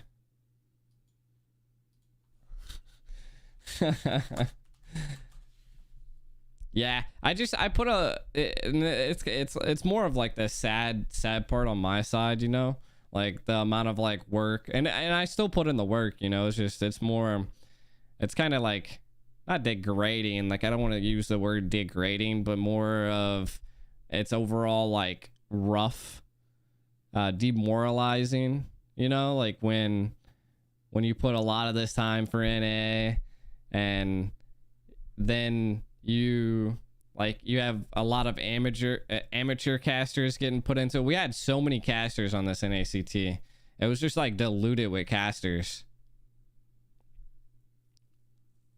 Politics. Yeah. I mean, again, and that's what it was, man. The morale boost from meta, you know, like when they got that first win, BTK, they put the mental onto BTK. It's okay, I get it. Nah, you know, I'm always trying to put a lot of work on NA. I mean, I'm not gonna stop. I just really wish I could have cast it more in this tournament, but luckily enough, I reached out to Moonsan. And I was like, is it cool if I live stream all the tournaments and everything? And they said it's fine. I got approval to be able to live stream the event while the event's going on. So it's a plus. It's a plus, you know. But I really would have liked to cast. Me and T-Rex have been putting a lot of work in. Don't forget, like, there's a lot of people behind the scenes that do a lot of work too, you know, like Private, you have Sakura. Yeah, BTK didn't even land in the top 8, bro. That's what I was saying. That's what I was saying. It was rough. It was rough. The biggest mistakes was MOBA Zane. Like, he was just way too confident on this Dairoth pick. So I kind of did a little, like, I listened to a little bit of his stream and what he was going over with here. He picked the Dairoth pick. So their whole ideal behind the Dairoth pick was to essentially, the potato was essentially to captivate on the early game, because they suspected that meta was going to be very aggressive again, like how they did last game, right? But they went for a little bit more of the later mid game comp, you know. Oh yeah. Oh yeah, I'm gonna constantly be creating NA content. I actually want to create a video of the new emblem, like a reaction video to the emblem. So I'll probably end up doing that. I'm gonna post again. I'm gonna post the actual live version of it. That way you can actually see it. That's what I'm saying, you know. Like, big shout out to a lot of the people. Again, there's a lot of people behind the scenes, like me and T-Rex, Private, you know, like we're the forefront of it. But again, like, there's moderators that are handling all the screen checks, that are handling all the statistics. There's a lot of us that work into this, you know. And the NASL just like isn't just me and T-Rex, you know, who gave Private the idea of using a potato filter. Private, I don't want to go too far into him, but I mean, I know why he uses the potato filter. I mean, it's kind of like a genre of like the VTubers, and I feel like the potato's unique, you know. It's different, you know. Meta copies BTK strat from M3, Saber, Esme, Eve, Matilda. They did, and they did it better.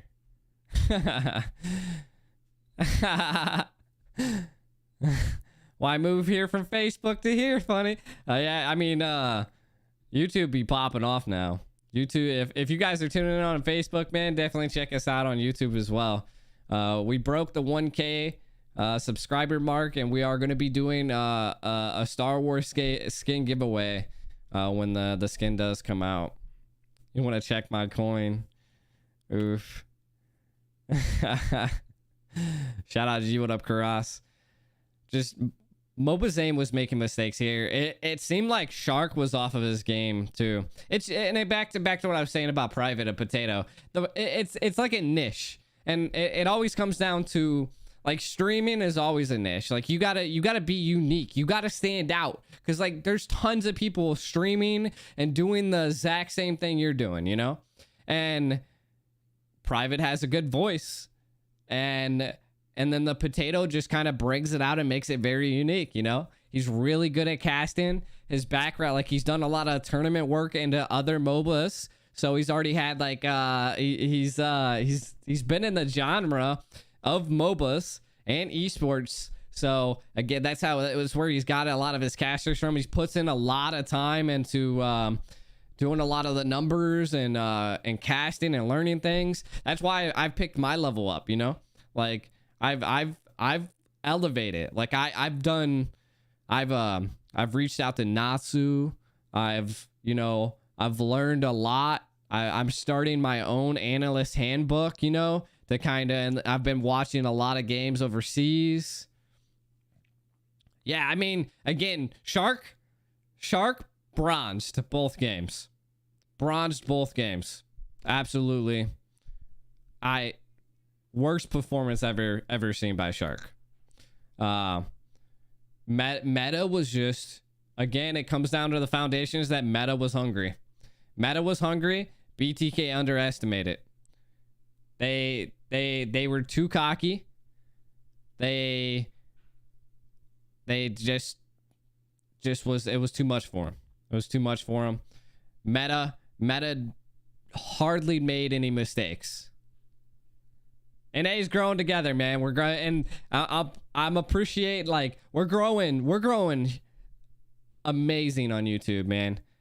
You guys, between the NACT, all of the commitment that I've been trying to do with a lot of teams and stuff, I'm going to be hosting another scrim here at like 9:30 for a team. I've been trying to reach out to teams to scrim with, you know.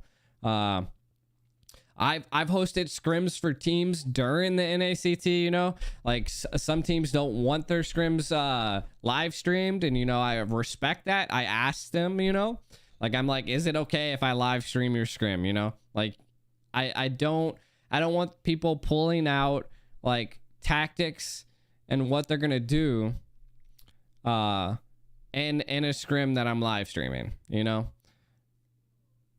Mainly, the only reason I live streamed a lot of the BTK games was because Mobazane's already live streaming it, you know. Like, I think it's a good opportunity to allow teams to research. You put in the time, you practice, and you put in the time, and you can get the dime, man. Look, bam, Meta sweeping BTK, the biggest upset in North America. Persistent pays. That's what I'm gonna keep going 100%. I ain't gonna stop, bro. We've been streaming almost every single day. I did like a 12-hour stream last night, bro. Like, it was crazy. I only got like 3 hours of sleep. I took a nap before. I took like an hour nap before the stream, just to be able to, you know, get like a power nap, you know. We've been putting in a lot of work. I'm loving this tournament, man. To be honest, man, you just need to join the Discord groups. If you're in North America and you want to get into a team, tons of these streams are doing tryouts, man. Appreciate it, Renzo. Much love. Power nap supremacy, I'm telling you, bro. Took like an hour power nap and I'm good. We're good to go. Going for round 4. But yeah, if you want to, Discord is the way, man. Like, join Discords, get active, don't be shy, like, put your presence, like, be persistent. Like, just because you're unsure of where to look, just keep looking, you know. Like, there's teams that I see that are just, they're growing. Like there's teams that are getting coaches. Hey, yeah, we made it. We made it to 1K last night, Renzo, bro. It was litty. It was litty. But yeah, be persistent. To be honest, like I've learned a lot. I've learned a lot from watching and casting in tournaments, you know? So 100% do your research. I feel like Meta did their research. They knew BTK. I even kind of pointed out I pointed out a lot of their strats. I pointed out a lot of BTK strats, man, right? Like BTK does the 1-4 combo, constantly ganks gold lane. What did Meta do here? They did that. They had the powerhouse to do that, and they just kept going, and was aggressive, and BTK just thought they were unstoppable. Like right here, he goes for a gold crab. This is one of his biggest mistakes right here. Went for a gold crab. Lord's right there, bro.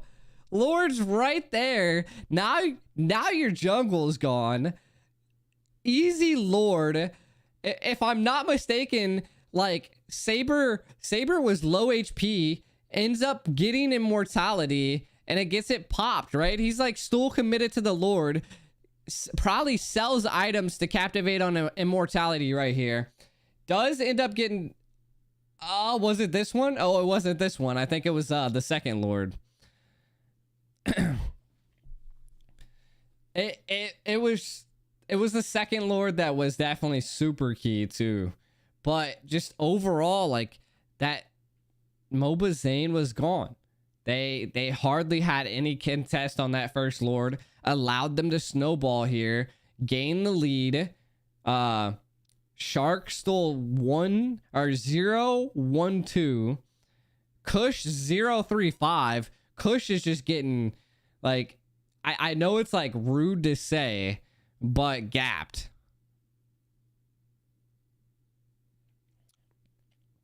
I don't know if MOBA Zane didn't get enough, you know? Like it's just crazy. It's crazy. This is not M4 qualifiers. Personally, I still think BTK is going to M4. They're too big of a team. The upset is crazy, right? The upset's absolutely crazy. But they're still like MOBA Zane is still like the forefront plastered of NA right now. Still, I mean, they're gonna be everywhere. BTK probably the most trending mobile legend thing in North America right now. I'm pretty sure they're gonna get just they're gonna be it and the qualifiers for M4. Now Meta makes it all the way through, makes it to M4, and then wipes out BTK again. Crazy. BTK needs to start training. They're so focused on ranked games right now. Like he's so focused on reaching mythic glory, like so focused on like, and I mean like 5 stacking in North America was like, you know, like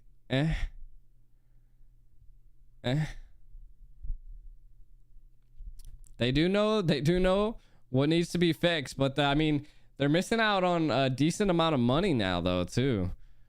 You know, underestimating NA. Now you're out like a decent amount of money for the prize pool here.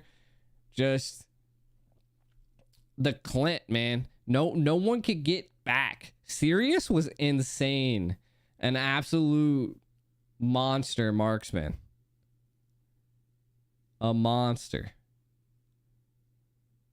And no one went for him. No one really could lock him down. The biggest thing here that you can see is that BTK didn't really have any backline.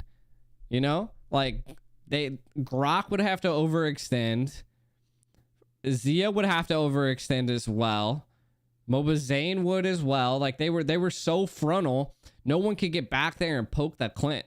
No one could get to Sirius. And Six and Annie did a really good job at stopping anybody from getting there. And then look, I mean, BTK did take the second Lord. But Shark went down again. Like now they took Lord, but they lost Shark. So they're down a player. Howl did go down as well. This was kind of like the tipping point. It was like BTK gold lead. Absolutely gold lead. But Meta was still able to turn it around here in the late game. Mobazane, and the crazy thing was like Mobazane was already level 15. Like there was such a different level gap because he was farming so well, doing pretty decent. Oh, 100%. Mobazane said they're going back to the main lineup. They're definitely going back to the main lineup. Ooh, again, they did finally kill 6, but the Lord, I think does take the inhibitor here, and it looked like BTK was gonna win. Like it definitely seemed like BTK was going to maybe take this second game. But they turned it around so well. And I think it probably came here again. Shark overextended, getting killed. All of Meta now diving in. Like they wanted this. They needed it, you know? The Dawning Light did come off and finally shut down so basically Naive. I would say they're definitely, they were arrogant. Like it just goes to show you that, again, Mobazane can't carry the game. Like he can't be the sole person to do it, which you could see it here. Like Zia was doing pretty good on the Bia, but the Bia again had to retreat so often, and it was rough for him. It was rough for him. The Clint 9-0, just literally. That's what I was saying, Sergeant. Cocky, no discipline. No discipline, 100% no discipline. Like, and then just the comp, like Howl diving in, and then six diving in as well. They just literally jumped on Mobazane there.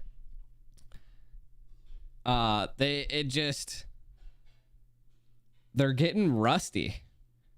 They're not adapting to changes very well. They're, again, no discipline and too cocky. Thinking NA doesn't have a team that can beat them shows you. It shows you. And to be honest, Gold Lane wins games. Tank sets win games, you know? Like, Shark was not able to get too many sets here. This is where the immortality pops on the Saber. Fried Chicken trying to put a lot of pressure on him, you know? And then Saber goes down. There's a lot of, like, again, Sirius and Mika just in the back. Thank you, honey. Thank you, honey. And it just, they made him pay. Mobazane, again, trying to 1v Annie here. Shark coming in, trying to, you know, give a little bit of a... And then this is the Gold Crab. The Gold Crab, like he's all alone. 3 of them here. Shark trying to get in there. Annie able to dive in and slow so well. Shark can't do nothing. Like Shark was not able to help Mobazane there.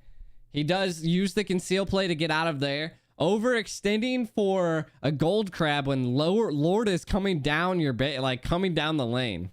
Like was that Gold Crab really worth it? Like, I don't feel like it was. Real world manipulation coming off, you know. The Lord pushing down. Mobazane gone for 19 seconds. Shark gone for 32. They needed to push this here and end it, and they did. I mean, Fried Chicken getting melted by Clint. And then same thing with Annie's just able to dive in there and just destroy it. Fried chicken, just trying to stay alive, but it's not enough. Kush is not enough as well. And then Meta goes to sweep BTK there. Absolutely crazy. Absolutely. I could not believe it. I was blown away. Why the gold? I'll never know. I'll never know. He really wanted that gold crap. Shark again, bronze. Grok not able to interrupt the Eve. Shark was a weak link. Was definitely a chink in the armor there. Bronzing on both sides.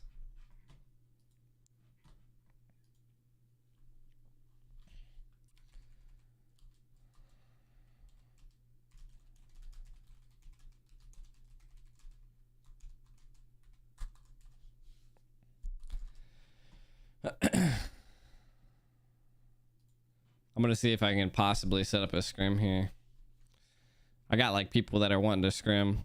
Why the gold? I will never know, man. Just the Clint never died. Like no one got to the Clint, man. He was massacring the whole team. Saber was a good pick here, and all of them they were doing so good. So good. They had no backline. Like Bia was not able to get behind and get to the Claude with the Asmi and then the Matilda. I was like, who is that person? Oh. Yeah, the Bia pick was just rough. I really wish I could have capped. I wish I said capped. I really wish I could have cast it with Mirko. I don't think I get to cast with any of the people from overseas. Also another sad thing.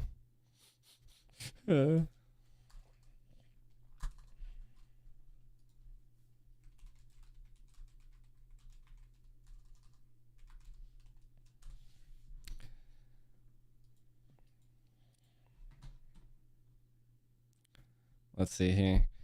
Ooh, we do have the flex coins and everything as well that are going on. And then Hikaru Esports was also like a pretty big shutdown too, to be honest.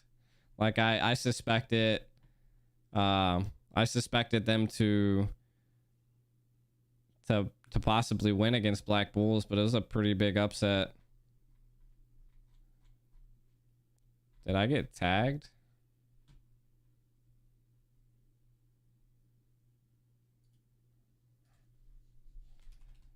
Hold on.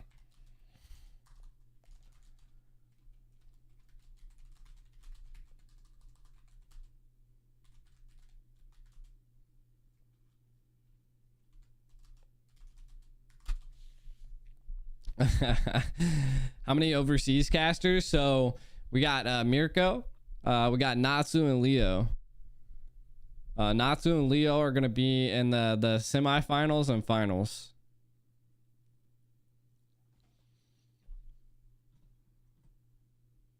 To be honest, I think the drama's between like I think it's between like Shark and Cardi, if I'm not mistaken, or maybe it was Fried Chicken and Cardi.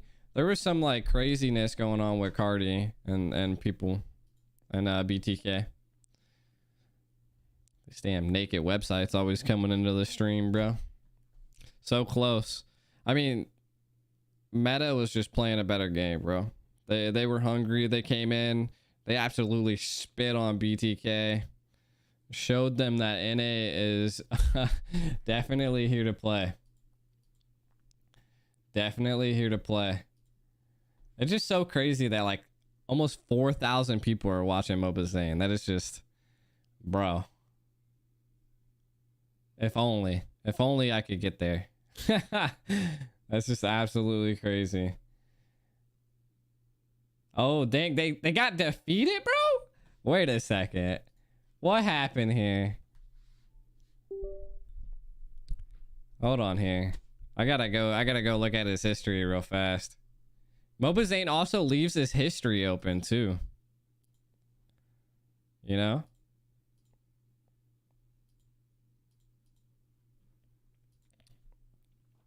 That's like all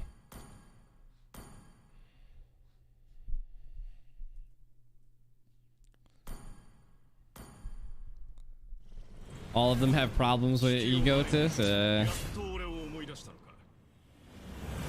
Oh, you got sent back down? Oh, Jesus. Shark, what is wrong with Shark right now? Shark bronzes again. Oh, it was against... Bro, it was against Area 77. Bro, no way. They faced Area 77, dude. No way. I gotta rewind this. Bro, no way.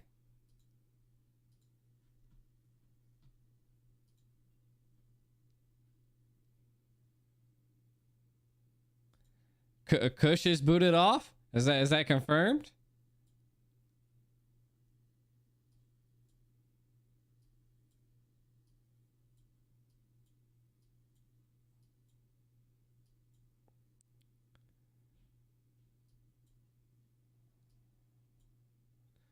Can't believe they just lost this, bro. Like, look at this. This was a ranked game. Yeah, this was like... Funny thing is, like, Kush was there, right? Like, Kush. Kush was on the enemy team. As a fanny. Confirmed. Damn, Kush is, like, out of there, too, right? Like... I'm pretty sure that's the same Kush, right? Like, I mean, I guess we could figure it out. I don't think that was the same Kush. Oh, history hidden, so I can't really tell.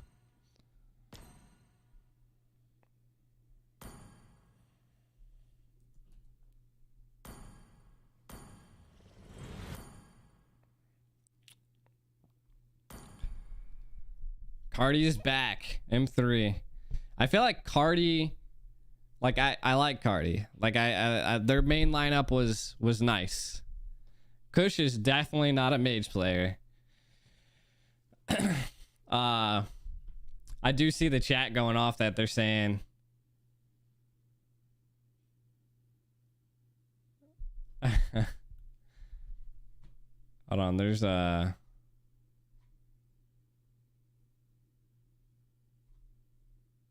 what happened?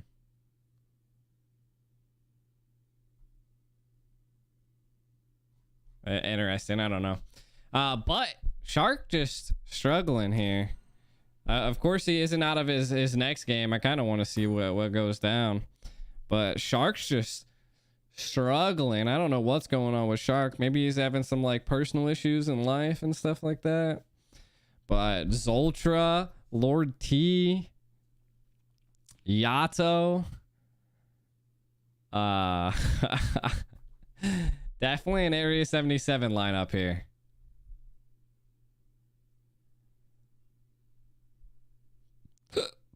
But I think BTK is definitely gonna still go. I still think they're gonna go. Their hype man.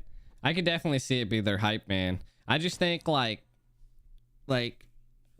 Cardi has to get his act under control. Like no one again, even if you have a big team like BTK, and I mean it might be even bad for BTK, because it's the same thing that you can kind of look at. Like if you look at like any pro sports, what happens when one of their players like goes to a bar, beats someone up, or does something bad in the community, and vice versa. Like you got to turn your life around, man. Like especially if you're trying to be an idol, you're trying to be part of something as big as the esports. And I mean, everybody's gonna have Cardi's still gonna have a following, stuff like that. You gotta take things a little bit more seriously. Maybe change the way you think, you know? Like is I've seen a lot of people and in the sports like get kicked out for things like that, you know. BTK got swept. BTK got eliminated out of the NACT. They lost.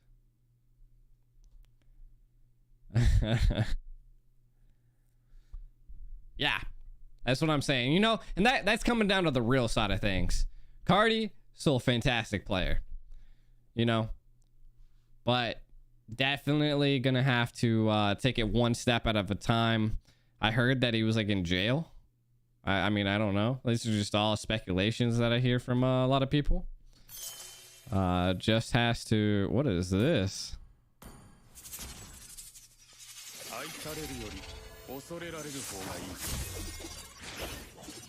That's a cool skin.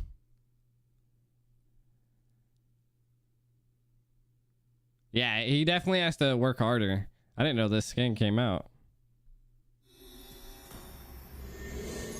Mine's one of my like favorites.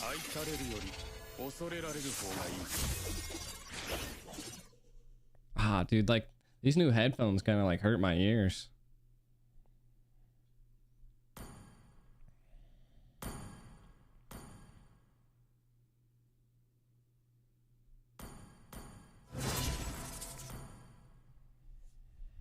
Oh, his dad was? Okay. That's good then. Good. I don't want Cardi in jail. BTK did lose the meta. Yes, Mark. Craziness. BTK lost the meta.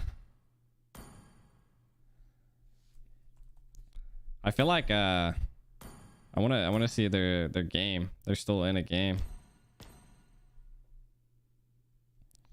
I gotta start a scrim here soon though.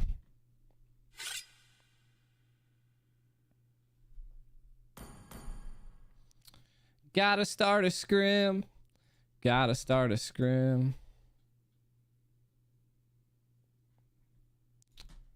Ooh. Let's see who. Okay, it's just 3 teams. So replacing Cardi means they don't have an initiator. Oh yeah, he was definitely the aggressor. Cardi was a main lineup, like you guys were saying. Even if his KDA doesn't show it, yeah. I mean, you've seen it. BTK did lose, yes. BTK lost.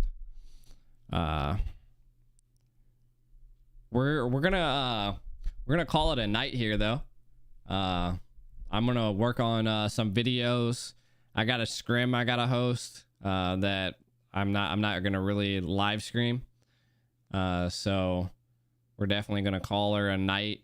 I want to get some of this content pushed out. It's absolutely crazy, insane upset. I can't believe it, bro. I can't believe it. But GG's. I appreciate everybody stopping by. All the new subscribers today. Much love. What's up? BTK got swept, homie. BTK got swept. They got swept. I'm gonna be preparing for the next NACT tomorrow. Again, like I said, I want to get some of the content out. What up, Kay?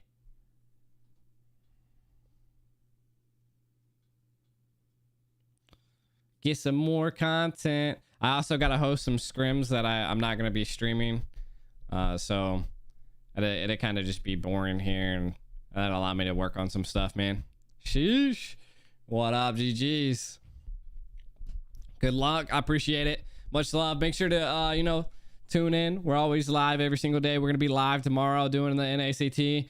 We're also gonna be pulling the Star Wars skin tomorrow as well. We're gonna be doing quite a bit. We're gonna be creating content left and right, man. Left and right. You guys are amazing. Remember, stay humble. Don't get too cocky, and flex out, fam.